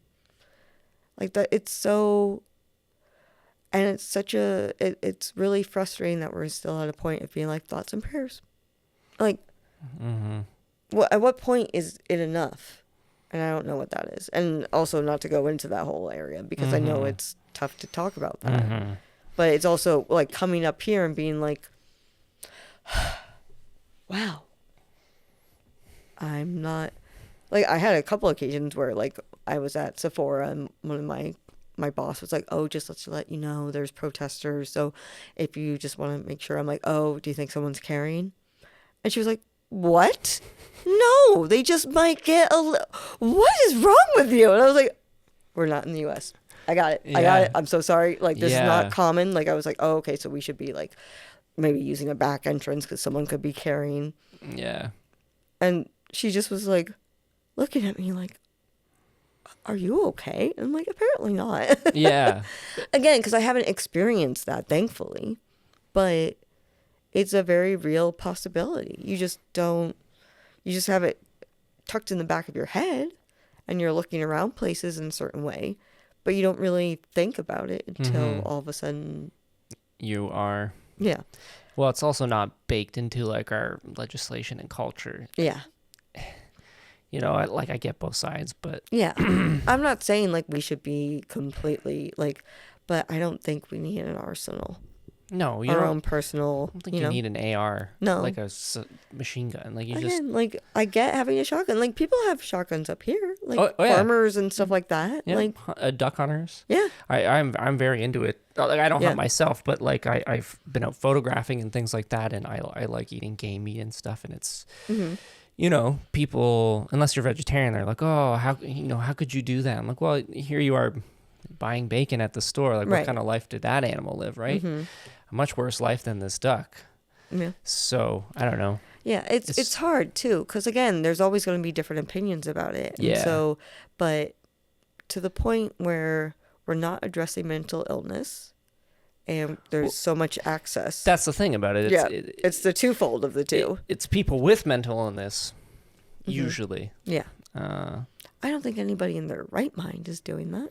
I don't think so. I would hope not. I don't think so. Yeah, there's something wrong there. And instead of being able to get access to what they need, instead they build up in their brain, they think, this will solve my problem somehow. Yeah. And it's not right. And it hurts so many people.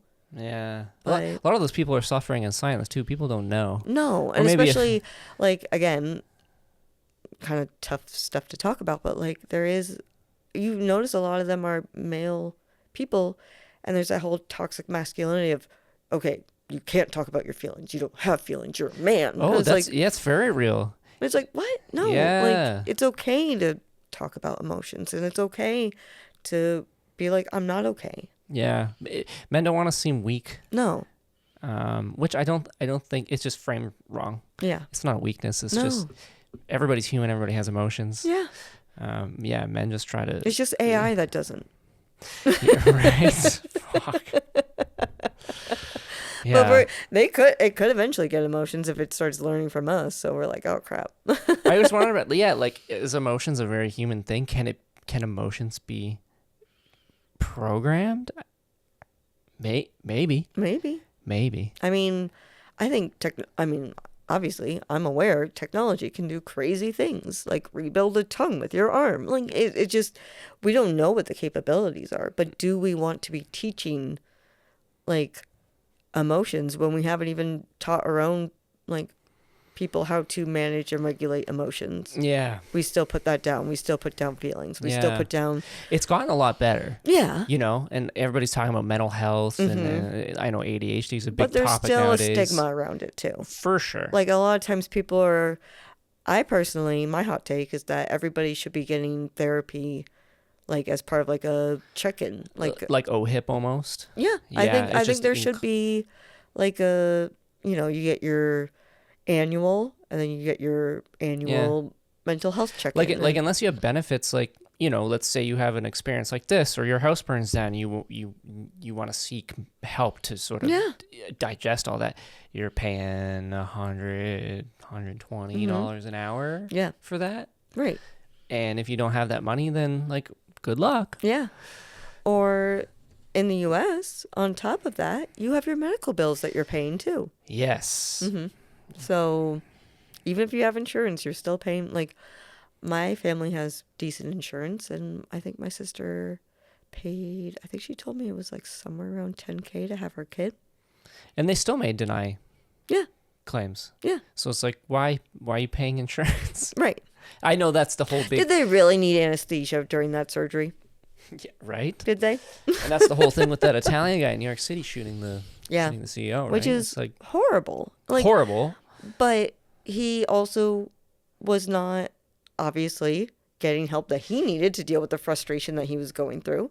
Yeah. And also, this CEO is knowingly denying claims that would have saved lives. Right. So, this on guy... both ends, it's a terrible storm, and the two meet. And... This guy caused a lot of deaths, probably, and at the same time, this guy did commit murder. It's not good on any level. No, but like, yeah, it's not just like... It's showing there's like something in the system's clearly fucked up. Yeah. Because otherwise, why would this have happened? Right. Obviously, this guy went to extreme lengths of revenge and frustration, but like, why was he there in the first place? And the problem is also the people supporting that. Yeah.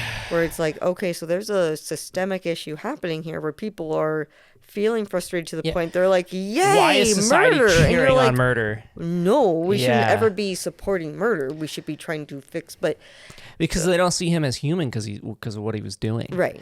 And so it's like, well, if the justice system isn't going to protect people from CEOs but like that. But we can't be Batman. We want to be. Yes. We want to be. But we cannot when you think about it. But also, Batman didn't kill. It's funny. My last episode was a guy who specializes in comics and superheroes, and his favorite character is Batman. Well, because he's a great anti-hero. He's there's so much complexity. I much prefer someone who has the complexity and the flaws and all of that. And versus... that was his exact explanation as to why that was his favorite character. He literally said that. Yeah. Yeah. Versus Superman, who's perfect. So where's the conflict? Where's the relatability? Where's... I will say, though, my favorite's Spider-Man. Yeah. Because the humor and the, but also being, vulnerable and also I like the innocence of Spider-Man as this teenage kid getting thrown into, superhero world. And I love Tom Holland's portrayal of him. Isn't he great? Because he really does feel like a kid. Yeah. No offense, Toby and Andrew, but you were both a little too old to be playing a high schooler. Yeah. When you did the role. Now you have Tom Holland actually, and I will say... When I saw the scene of him in his first Spider-Man where he gets everything collapsed on him and it feels like a very young reaction of, I'm scared, I'm trapped. That was I was like, oh shit. I haven't seen Spider-Man do that. He's a superhero, but he's still a kid. He's still a kid. That was the first time I felt like, oh no, he is a kid. Yeah. And I got scared. I'm like, this is I know how this goes. I know what's going to happen. This feels different. But I was just to see a kid actually in that moment being freaking out and feeling stuck and trapped in, am I strong enough to do this? Yeah. Those are very human emotions that we experience throughout our lives. Mm-hmm. But for him to be a kid being in this, what felt like impossible situation, I was like, oh, fuck. And he's doing a new one. Yeah. Yeah, I was excited. I wasn't sure if he was done yet. I thought he had one more in him. Because I think he has fun with it. For sure. Is the thing, too. He's one of those performers that seems to genuinely get joy. He cannot keep his mouth shut to save his life. He is a spoiler. He is a liability. Mm-hmm. I can tell you right now from working where I worked. There's a reason they put people on him. Because he walked into a film... They hadn't watched the movie. And I'm not going to say which movie because it would be a spoiler on top of a spoiler. But he walked in and went, hey guys, I'm not dead. And they hadn't taken their phones away yet. And they were like, what? And he was like, uh-oh. Announced it to an entire theater what was about to happen. And I think you know what movie I'm talking about. And you're just but what a kid move. Being thinking that they had just finished watching it and being like, hey, I'm okay. And you're like... Yeah, because he was probably excited. Yeah. Yeah, the Avengers. And I love that. Yeah. Don't you love when performers actually, genuinely enjoy their job? Yeah. And he's done a good job in protecting himself, I think. But I think that comes from the family, too. Yeah. He's really backed off and sort of like really limited himself. Yeah. You know? And that comes from having a good support system. That's for sure. Because there's so many people that were probably like, now you got to do this, now you got to do that, and keep it going. You got to work hard. You got to. Yeah. And there's so much pressure when you're at that level. Yeah. And I think it takes so many people talking in your ear too. Oh, don't do that role. Oh, do this role. And yeah. Well, this one's going to give you money, but this one might get you the Oscar, and this one will do. And like, and you just want to be a person and a kid and like enjoy what you've done. Like, and I hate that about, and that's culturally between both countries, where it's always like, wow, you did this incredible thing. What's next? Mm-hmm. It's like, can I enjoy what I just did? Yeah, let me enjoy this movie that's going around and we're touring and we spent 3 years making. Right. Let me just enjoy and have this moment and like, let me like, we're very much, okay, on to the next thing. On to like, let's not process the emotions, the success, the joy. Like, that's very like Western ideology too. It's like work. Yeah. Go hard. Oh my God. You know. Have you been to Italy? Oh yes. Yeah, where they're just like Europe you're just like they're just about and they're just like my cousin works for a European company and they're just like, all right, so you get like a month off. You can just use whatever you want. Oh, you're not feeling well? Do you want to take a week? Yeah. And they're and dinners are 2.5 hours, or you're going to 3 hours. Like, it's just take your time. Yeah. You know, like there's no rush. Yeah, you're like, what? Like, yeah. Don't you guys have places to be? They're like, eventually. Like, you're like, oh. It's great. Yeah. Yeah, I like the pace of life there. Yeah. But it does feel sometimes like a little bit too slow. Like, especially like if you're trying to get like construction done over in Italy, it's like, well, this is not going to happen anytime soon. Well, you know, this church took us 400 years. What's the rush? This bridge can be made in 100. Yeah. No, and I know I'm stereotyping a little bit because again, I haven't actually lived there like year round. I've been for like a little bit of time, but not long enough to know how things are actually done. Yeah. So, but from what I know from people who did live there and like, you know, stuff like that and just what I experienced, it's both. There's always like a trade-off to both sides of things. Like, yes, we get a lot of things done really fast, but we also have very little. I mean, we're working on it, but work-life balance is like, what's that? Yeah, it's been that huge mindset of you know, just go work hard, play hard, kind of thing. Yeah, but sometimes you get burned out. Yeah. Sometimes you don't even know you're burned out.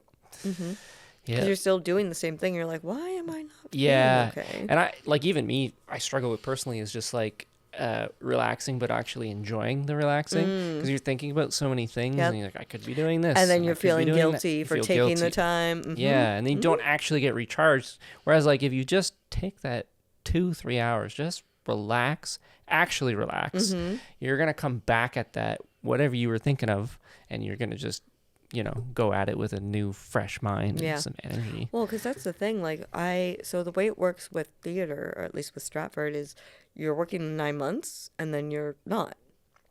And for me, I was working. I got sick. I did that. I did my recovery. I did my radiation. I worked really hard, really, really hard so I could come back. I came back. I did that. Then literally 2 days after we finished, I drove down to the U.S. to be with my family for the holidays.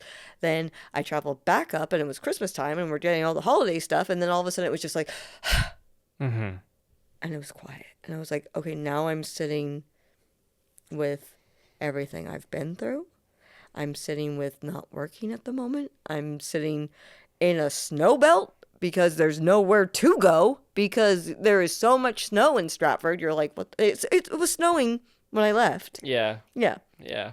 It is like relentless, which we get snow in Rhode Island, but not like this. Not like this. This is the most snow I've seen in a long time. It was crazy. Yeah. Like, you're just stuck. You can't go anywhere. The roads are not You don't safe. Want to go anywhere. No. So I took that time. I focused on just kind of letting myself relax, which was really, really hard to do. Just being like, what'd you do today? I watched a show. I know I should be writing. I know I should be working on like my creative projects. I know I should be, but like I hadn't given myself the time to just sit. And because even when you're sick, you're like, okay, what do I need to be doing? Like, what exercises can I be doing to like help with things? What can I be doing to help like bring my taste buds back? Because I didn't like, that's why I'm like savoring this, because I'm like, I can taste this again. Like, what a joy.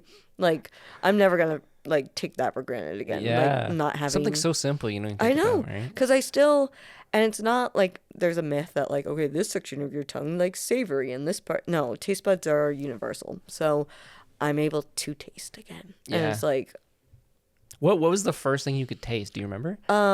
When it came back. Milk.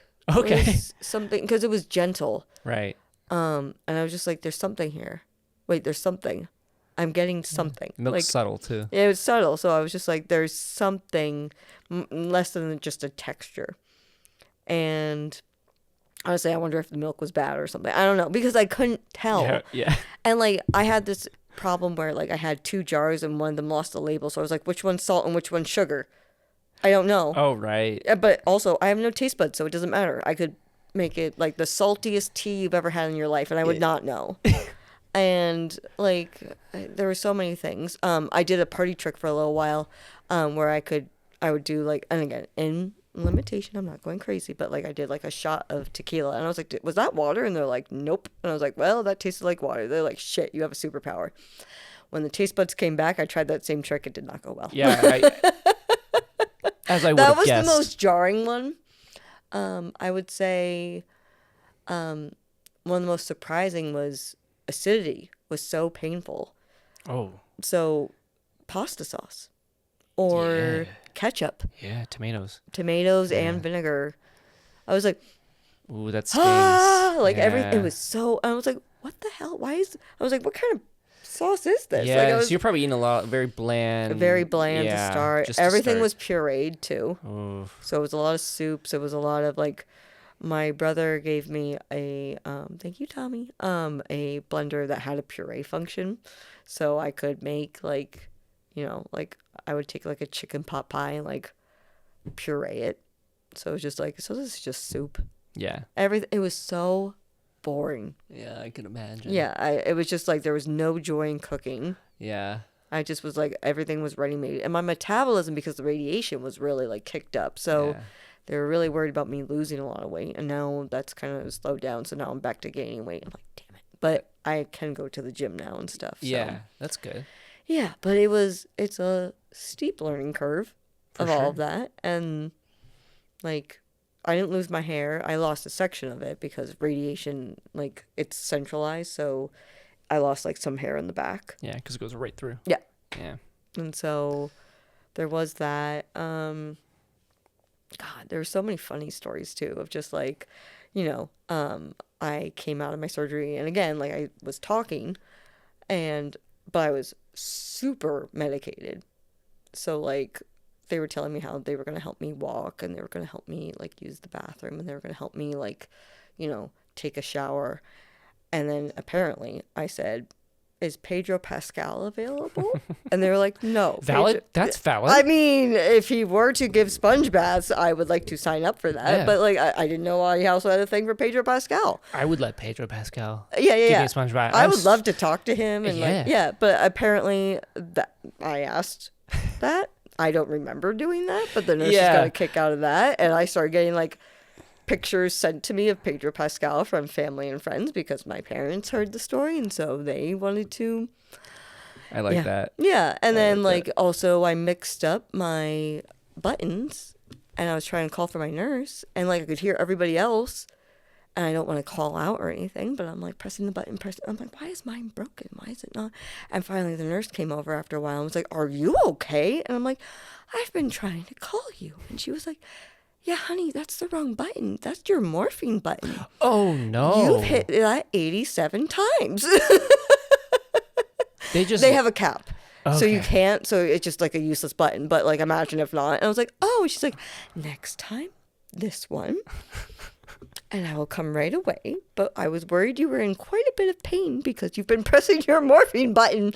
Like, I was like, can they see if you hit your morphine button? They can see the number of times. So they just come in and it's maxed.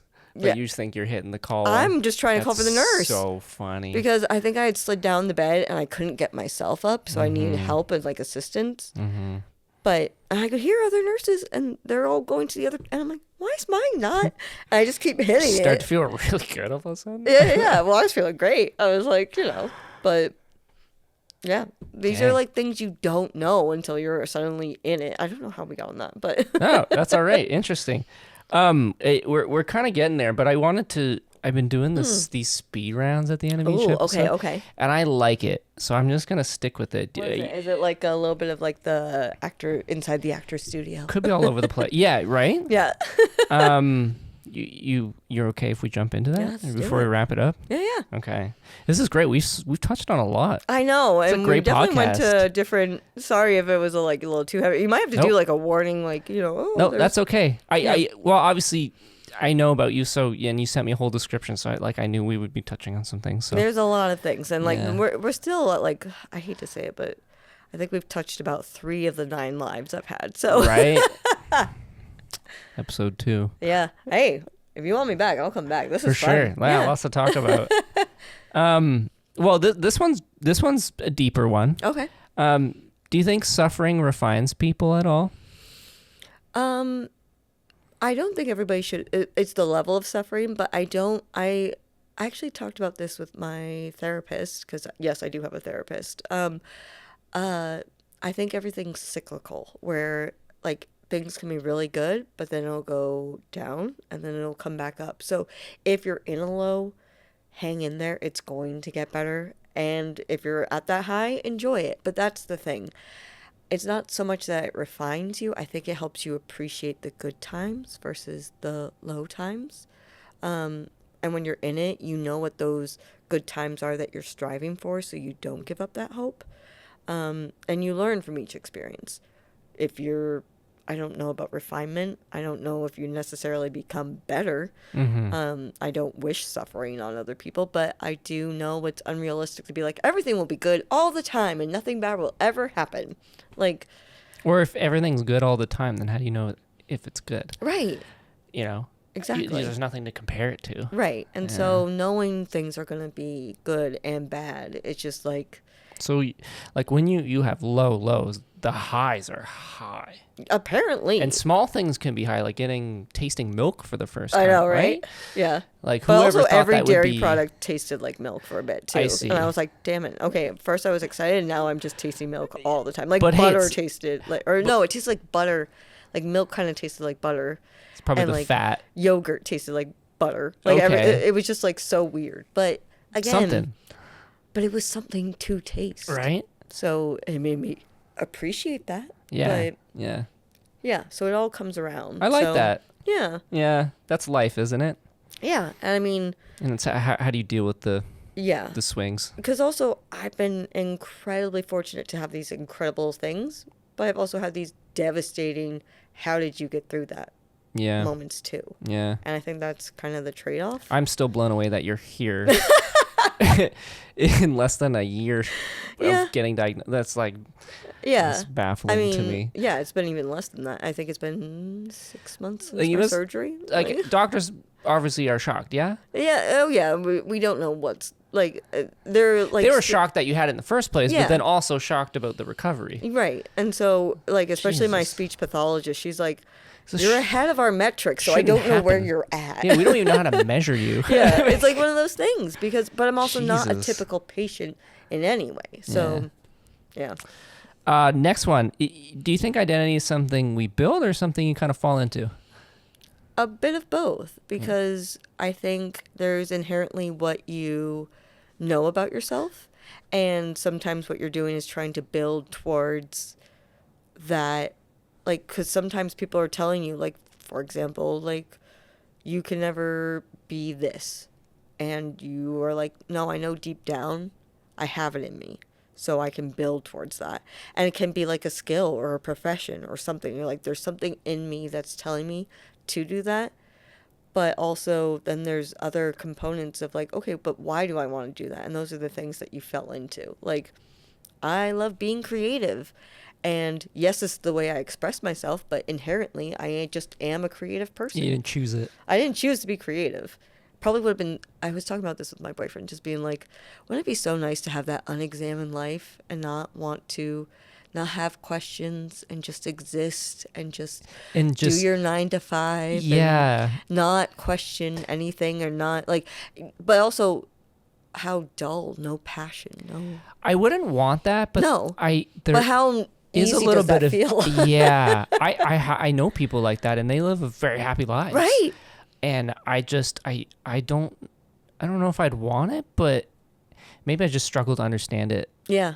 It seems so lovely, but at the same time, I'm Yeah. like, but I can't be that way because I need to have things I'm squeeze- striving for. I need to squeeze life dry. Yeah, you know yeah, what I yeah. mean? Like, how much can I get out of it? Oh, I know that life. And other people are just like, yeah, this is good. I'm chilling. fine I'm never to chilling. leave this town, never to go explore. There's I nothing don't- wrong with that. No, there isn't. But Yeah. like, the problem is too that people are like, this is how you should live your life, and it's like, oh no, sorry, that's not gonna work for me. You know what? I'll only really take advice seriously from people I admire, like want it. I want that similar I kind of still life. want to hear other people's perspective, For sure. whether or not I actually take it. It's good to know what other people are thinking around you. Yeah. Yeah. Let's be aware of it. Because I'm very much a centrist when it comes to most topics. Mm-hmm. And so I like to keep an open mind, and I have friends over here and I have friends over here, and I like to understand each and sort of make my own. I know which way I lean, but it doesn't mean conclusions. I'm not willing to hear other sides. Yeah, that's good. I think And- that's all you can ask for, Yeah, really. honestly. But at the same time, I'm like, but I can see why this doesn't work on both sides. Yeah. There's no perfect system because if there was a perfect system, we'd all do it. But we're all so different that there isn't one. And you don't want everybody to be the same. No. Be boring. Yeah. Really How boring. uninteresting, and we would never have the stories we have. Or Yeah. you're like, why did this person do this? That's so dumb. And it's like, yeah, because someone is different from you. And yes, they just went into the room with the killer, and we're like, duh, duh, duh. Like, it's Yeah. like, okay, why would you do, like, let's split up. That seems like a terrible idea. Like all the horror film tropes, you're like, why? But people just sometimes make decisions that you don't agree with. And sometimes it doesn't work out for them, but sometimes it does. Yeah. Or maybe you think it's the wrong decision, you think it's stupid, and then you're like, oh. Yeah. Oh. Exactly. Then it clicks. Never know. Sorry, I feel like I'm gonna blow the levels with my laugh. I'm so sorry. Oh no, I've been kind of working on it. The Yeah, last okay, thank podcast I you. put out, something went wrong, and so I spent the whole morning sort of dialing in the board. Okay. So I'm hoping this one will be the best Okay. one. So we'll see. We'll see. Wigs or makeup? I still lean more makeup because I'm still learning wigs. So makeup to me is almost like secondhand. Yeah. And I love what you can do with makeup and also special effects and all that stuff. Yeah. But hey, you never know. You don't know. You could get really into this. And I can see myself getting really into wigs, and I love wigs, but it just right now where I'm at, like, check in with me in a little bit. Okay. Once I'm really playing around with wigs and having that chance to like explore really more. get it, yeah. Yeah, that may change, but right now, makeup. I like that. Mm-hmm. Bold lipstick or dramatic eyes? Oh God, that is tough. I typically lean more dramatic eyes. I think a bold lip is fun, but it's also a pain in the ass to maintain. And I think people are more open to doing stuff with their eyes than they are their lips because there's so much. Like, I'm like, right now, I'm like, oh God, is it my red lipstick like smudging? Is it like, but I'm not worried about my eyes because so I definitely lean more. Nice. Yeah. I know Hannah's very big on the red. Yeah. Bold lip. She kills it. Yeah. Yeah. She's great at it too. Yeah, And there's like, and to anybody out there, I'm gonna like look at this. Anybody out there who thinks you can't pull off a bold look and you want to, don't be afraid. Do it. Do it. Like just try it. Right. Honestly, the only thing keeping you from like carrying it off is the confidence. If you put on like some crazy ass like glitter bomb eyeshadow that's just like paw, but you are walking around like, yeah, I own this shit. That's what's going to carry through. If you're wearing a bold lip and you're like, I don't like this, and every time I talk, it's behind my hand. Like, everyone's going to be like, ooh, that's not a good look for her or him. Like, I feel it. yeah. Yeah. Yeah. It's if you have, like, just carry it with confidence. If you don't like it, that's going to show. So it's not to say, like, oh, do it and, like, you'll just, like, enjoy it. Like, see how you feel. And if you are like, damn, yeah, I look good, do it. Like, I've had clients who were like, oh, I'm too old for this. I'm like, no, you're not. Says who? Says who? Like, rock it. Yeah. There's like the rules, and then guess what? You can break the rules. That's the exciting part. Yeah. Spotlight or backstage? Like working the spotlight or like, Yeah. oh, like being in the spotlight. Yeah. Oh no, backstage. Backstage. Backstage. Oh my God, there's a whole other show happening backstage. You have Yeah. no idea about. That We have no like one gets to bits, see. Yep, and it's great. And then in front of the spotlight, you're doing the same thing over and over, and it's not you. It's the character. It's that. Like every once in a while, yeah, sure, that's fine. But like backstage.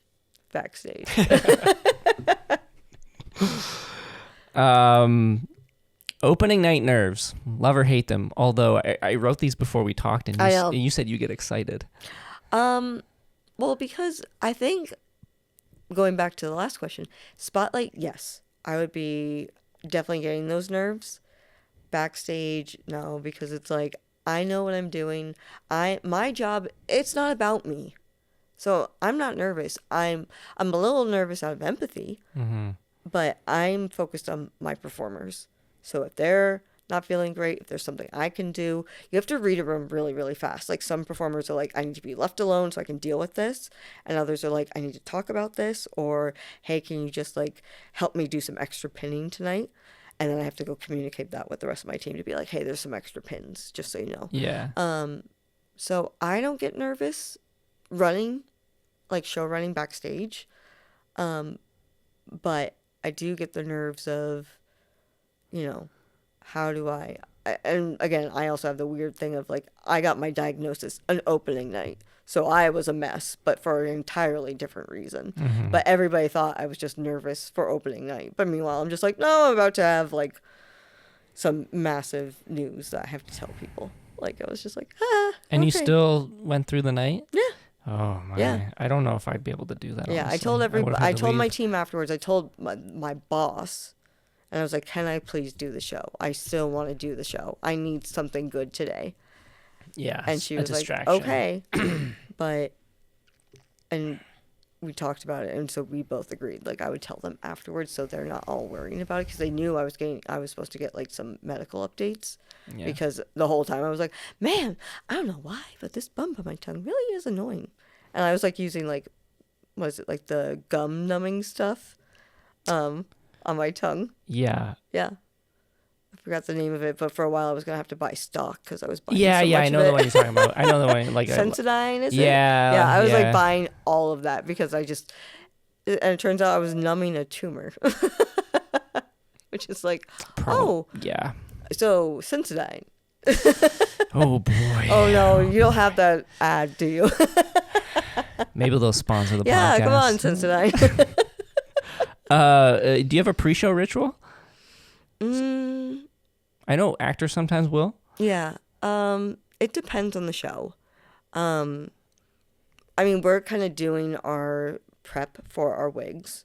So we're doing our tapings. We're doing like, because we use tape at Stratford for musicals. Yeah. Or making sure I have like all my gear. I have like a belt that has like my glue, my combs, my brushes, like. So it's almost just prepping practically. Yeah, but it's like almost like a kind of like you're getting mode in the zone. you get into. Yeah, and you're just like. Do you like listen to music or? I'm typically talking to my team. I'm a yapper, so I mean, obviously, like cancer couldn't even stop me. But depending on like the show, sometimes it's a little bit more quiet. But the musicals, I have like 3 other wiggies, which is what we call people who are like wig attendants with me, and so sometimes we're singing songs, sometimes and honestly, when we're cleaning up afterwards, we're listening to music. That's kind of like our closing ritual. Okay. We're singing the songs from the musical, or we're talking about like, oh my God, did you see like this bit, or that's something I do. If I have bits with my performers, I set that up ahead of time, and I have like a ritual where I'm like, okay, so this is what I'm going to do for that, and this is what I'm going to do. And I like had some elaborate ones like that, but everybody does, because eventually after 9 months of doing the same thing over and over and over and over and over, you're like, all right, I need something. And Some so, stimulation. yeah, so I had a running joke with one of my actresses where she would come by and she was going dee, dee, dee, dee, dee. And so all of a sudden we started doing like pretending to play it like in a band. And so I had like a fake keyboard and she was dee, dee, dee, dee, dee on the keyboard. And then the next day it was like pom poms. And then the next day it was like, I don't know, we just did all these crazy things. And it was like props and it was dance moves and it was like other people involved. We had fake mustaches. We like, it was just, it got out of hand. That's good. I like that. Yeah. Spicing it up. That's more my ritual. Do you have any favorite backstage snacks? Snacks. Oh my God. Yes. So they typically would have like gummies.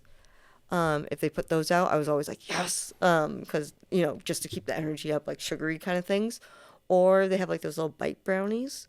If they have those, I'm like, oh, I'm getting one of those, like, because it's open to anybody to take. Yeah. And you want to make sure your Craft table. performers get it. But, like, we have, like, a little section, and, like, it's just whoever's feeling generous will, like, do something. Yeah. I know on films that's the joke, is the fruit snacks. Yeah. That's the big one. Yeah. Yeah. I mean, Crafty's always amazing. Oh, yeah. Another time, I will tell you the story of working on a Super Bowl commercial and having Big Papi basically be like, if she keeps giving me food, I will say whatever you want. And also met John Krasinski and Chris Evans that day. You did. Yeah, it was a Super Bowl commercial. That's so cool. I worked on it. It was Smat Pack. Oh. It was in Boston. I was there. I PA'd and I was helping with the behind the scenes. Me and my wife are huge Office fans. So oh, okay. Oh my God, he's so charming. I used to have a bigger crush on Chris Evans. Now it's completely flopped. Don't tell me that. Because the two of them were sitting together for the interview. Yeah. And John was so charming, and he was like, they were like, oh, do you think your characters of Captain America and Jack Ryan, no, Reacher? Yeah, Jack Reacher, yeah. Would get along, and he was like, yeah, they would be totally buddies. They would have like a restaurant, Captain Jack. Oh my God, no one steal his idea. We're doing this. Yeah, he seems real genuine. He was almost, yeah, almost Jim Halper like in real life. Yeah, and what else did he say? He was they were like, are you nervous about having like, this many billion people tune in and see this commercial during the Super Bowl? And he was like, well, I was on The Office, so I'm not, but this is actually Chris's big breakout, so this will be great for him. I'm really happy for you, buddy. And like literally it's like Chris Evans and he's like, Captain America. Thanks, man. Yeah. Well, that's good. So they haven't been in a movie together, have they? No, I don't think so. They should be. They were really funny together. Some good chemistry. Chris was a little nervous, awkward. We made them switch seats, and he was like, why? What's wrong with this seat? Why am I having it? And I'm like, oh, we're just doing that to mess with you. Yeah. And he was like, oh, you're good. And for a long time, my friends were like, you should put that Chris Evans called you good. I'm like, no, they're going to think it's another reason, like not a work thing. So no, I can't put that. Yeah, I like it. He's very strong comedically too. I know he does like serious stuff, and he's been playing a couple of villains here and there. Mm-hmm. Like it's going from Captain America to a villain of a Knives Out was so good. Yeah. Although I will say I love the unhingedness of the second one. Yep. Glass Onion. Yeah. Yeah. That one was like, and especially because we get more of like, Benoit doing his Foghorn Leghorn. I say, no, it's just dumb. Like I love that. Yeah, it's good. I haven't watched the third one. It's all right, but it's back to the serious tone. Yeah. I feel like the first one balanced the humor in that. The third one is very serious compared to the other two. Yeah. The second one is just like, honestly, almost like a screwball comedy. Like that one's so fun. Yeah. Yeah. Dave Bautista I really like too. Yeah. Oh my God. He's so like, and I hear nothing but good things about working with him too. Yeah. Like granted, I'm not tapped into that as much anymore, but I've heard like through the grapevine that he's just like lovely. Yeah, just happy to be there. On your range from Keanu, who's everyone's like, oh my God, everyone loves him. Yeah, the angel. To like, I don't know who the worst of the worst is, and I don't want to name drop that, but there's like some bad ones out there. But from that range, he's like closer to Keanu. Like, from what I hear.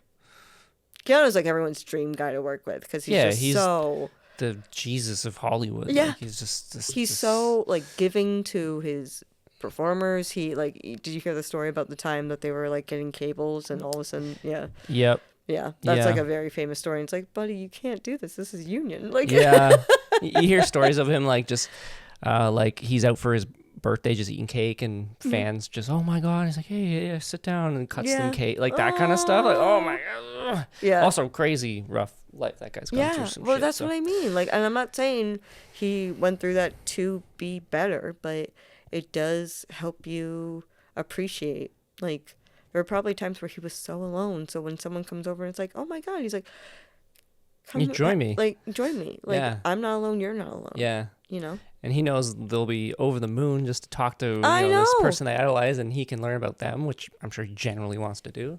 I mean, who doesn't? Like, I don't ever want to be famous to the point that people are just stopping me. Like, I don't think I'd want that either. I wouldn't, no, where you're not, like, able to just... And he must get that all the time, but, like... But to have that experience of people genuinely being like, oh my God, are you this person? Yeah. Like, oh. I like what it's at now for me. It's like, I have maybe a few hundred listeners per episode, and the odd time I'll run into somebody I don't know, and it's just nice to be like, hey, what episodes do you like to listen to? What topics do you like? But then, most of the day I can just go around town and not, it's nice to not, just to have some privacy, I think. I know. Because that's why I always thought if I were to do like performance stuff, I would do voiceover, because then you never see my face. But then you hear my voice and you're like, oh, wait a minute. Oh, she does this one and this one and this one and this one. Right, but I can just and walk away and nobody will know I was ever even there. Yeah.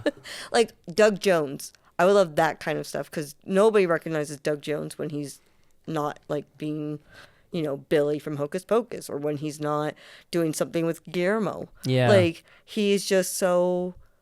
He's able to do that because he's always in those crazy prosthetics that no one knows what he actually looks like. Yeah. Unless you're a massive fan like me. I guess that's kind of the beauty of, I would say, most directors, unless you're like super famous, like Spielberg or Tarantino. You can, direct your movies, be in Hollywood, be a part of it all, but then still go out for groceries and not get people taking pictures of you with their cell phone. And, And I mean, that's also the nice thing about if you're really skilled in your craft. Like, if you're a master wig maker and you're doing these beautiful pieces, then all of a sudden, but nobody knows it's you. But at the same time, nobody knows it's you.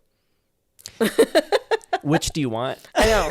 There's a balance. Can't have it all, right? I know. Well, they told me that I could. Yeah. Well, thanks so much for coming on, Red. Thanks for having fantastic. Me. This was so fun. You're a great conversationalist. I know. I know we went off the rails a few times. I don't think so. No? There's no rules in a podcast. Well, at least not mine. Okay, good. Yeah, this is Some my show. Some people are very structured in their, how they do it, and they keep it very on task. And when I first started this, there was zero structure, and then as I was making them, I was like, you know what? I always have questions. I have like maybe 50 here prep for you, but I will maybe ask 10 because as we're talking, you cover most of them. Yeah, naturally. So I don't like to force it. Yeah. I like the whole conversational vibe. Yeah. Just to hang. No, it is fun. Yeah. And it does feel like a hang. I'm the only thing I have to say, that's my one criticism, is that your cat did not choose me. I know. I'm like, so sad. You know what? He's been in a really loungy mood. Okay. I'll bring him out for you before we leave. You can say hi to him. Okay, because that's the only thing I'm disappointed by. Otherwise, this was a blast. And if you ever want me to come back, I'm happy to come back. For sure. This was fun. Yeah. Lots more to talk about. Yeah. Honestly, I like when he doesn't come down because he usually attacks me. Or is noisy and I'm getting distracted. I want to give you my focus. So. I mean, that's fair. So maybe next time. Next time. So, yeah. He's upset about the hockey game. That's fair. That's why he's moping. So. Oh, and can we also say, like, congratulations are in order? Oh, yeah, to Adam? Yeah. Yeah, I think we can say that. Well, co-host Adam isn't here, but because he had a kid. He had a baby. Yeah. I was telling Literally Red. yesterday. Yeah, yesterday. Because I was telling you, I said, oh, he's not here. He's kind of on call, and then it just happened. Yeah. You were like, imagine if like we were going to record and suddenly like she goes into labor. And like literally the day before she went into labor. And I'll probably, I might go over either tonight or tomorrow. Yeah. Well, check and make sure first, because that's a huge. Is this their first? First. Okay, that's a huge change. So they're gonna be in like their bubble, and they're probably getting so many people trying to descend. So probably. So if you are gonna see them, and they're gonna be home, bring food, bring something that they can just throw in like an oven or a microwave, and that's easy. Yes. Give them something so they don't have to don't add to their stuff. That's great advice. Yeah. Yeah. I have a lot of cousins, so I know they don't want everybody bombarding, but if you want to come by and just drop off some food, take the stress off. It's a really good idea. She had surgery one time, and she was at home, and I just surprised her with like all the stuff from 14. I got her soups and sandwiches. She's like, oh my god! So I didn't even think about that. Yeah, because they're gonna want to eat, and they don't want to be. They're gonna be so focused on the baby, on the bebe, that they do not want to like be thinking like they're gonna forget to eat. Because they're gonna be like, and then they're like, wait, why am I starving? And it's like, oh, because I've been focused on this new being that I just brought into the world. I just saw him on Thursday or something. He's like, oh, just so you know, don't forget about me. I love being on the podcast. So yeah, he'll come back, but like, you know, he gets to, he's co-hosting a child. Yeah, well, he's co-hosting being a parent. So yeah. That's a pretty big deal. He'll come back with more skills. Yeah, no kidding. Co-hosting skills. He's gonna be so good at like soothing an unhappy guest. He's gonna like get his keys Or a host. out. Okay, exactly. Drew, guest is coming. Oh my god, look, something shiny. It makes noises. Yeah. Well, maybe not too many noises because of the mic, but you know. But anyways, congratulations again. Yeah, congrats, Adam. He'll listen to this. Okay, good. Yeah. We didn't forget about him. It just was Well, he'll be back soon. Yeah. Okay, well, thanks so much. Do you want people to like follow your socials, or like is there a show coming up people should be seeing? Sure. I mean, I don't know what if I am coming back next season, I don't know what show, but check out any shows at Stratford Festival. Yeah. We have 12 shows going on this year. And they're going to be amazing. We have 2 musicals, Guys and Dolls and Something Rotten. We're doing Shakespeare, of course, because that's what we do. It's Othello, Tempest, Midsummer. I'm trying to remember everything. There's like a bunch of other plays, like The Tao of Everything. There's Importance of Being Earnest, Death of a Salesman. There's like some massively great plays and some wonderful performers, even if I'm not involved, which hopefully, you know, knock on wood, I'll be back. But yeah.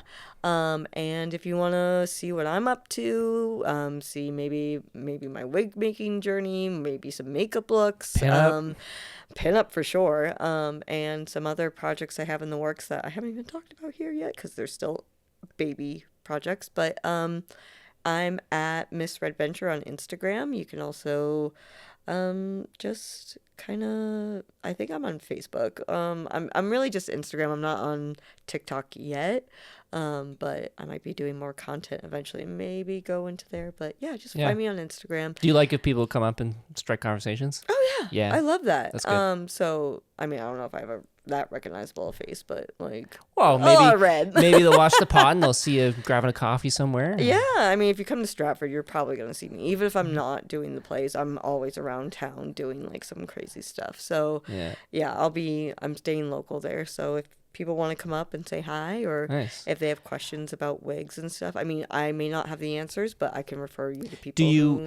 Do you freelance at all in the industry at all? Like, I do makeup and bridal, and I'm sure there's filmmakers watching this for sure. Oh, I would love that. Yeah, no, I love doing that, and special effects especially. I can build prosthetics. I have a small prosthetics team called. We're gonna have to work on something. Yeah. My team is called Gore Coven Prosthetics, and we make like everything. We actually go to markets so we can show like what we do and make it accessible again to people. Yeah. Well, because I talk to a lot of filmmakers and stuff, and they do short films. And they're always looking for people. Oh my god! Right? And if I can't do it, I have 2 other people on my team. Oh, that's fantastic. And they're like able to. Oh my god, Sydney and Douglas are fantastic. Yeah. Because I still want to do like I have some short film concepts I want to make.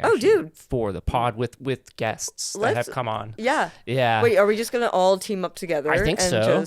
I want to do one with Tyrell.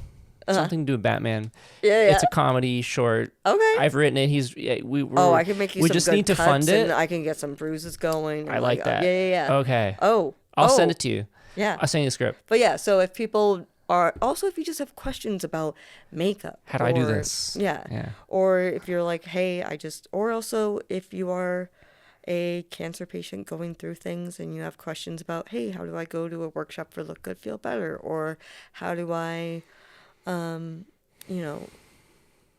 feeling this way, and like I'm not a therapist or anything, but just to be like someone. But you can relate. Yeah. And just be like, you're not alone, because you're not. You're like, unfortunately, cancer touches so many people, maybe not directly, but also through loved ones and through other things. And it's such a scary thing to go through, but you're like, no one's alone. And that's the one thing that I want to remind people, that you're not alone when you go through this. You're going to be surrounded by doctors and nurses and stuff, but there's also people who are there to hear you. And so even if it's something stupid, like I'm embarrassed because, like, I don't know, my brain fog is just making me forget, like, to text people back. And it's like, dude, I totally get you. Like the way I would forget, like, I'd walk into rooms all the time. I lived in a studio. I'd walk into a room and just be like, I forgot everything. Like, brain fog is real. There's weird side effects. You just don't know. And so, like, if you need someone just to be like, hey, I see you, you can reach out to me. Like, honestly, I know how scary it can be. Mm-hmm. And, you know. It doesn't have to be any more complicated than that. No, and I can't give medical advice, but just be like, I see you. I know how difficult it is. I can't prescribe you anything. Yeah. I can't give you, like, medical advice. There's nothing like, wrong saying with this is what I did. Yeah. And also just like, hey, like, what's a really good dark joke or like a terrible pun? I can help you there in a heartbeat. Like, I can. That first one was a doozy. Yeah. Thank you. So Actually, that was from Douglas, the guy I work with, doing prosthetics. He was the one who was like, actually, I'm like, thank you, Douglas. Like, I needed a laugh like that though.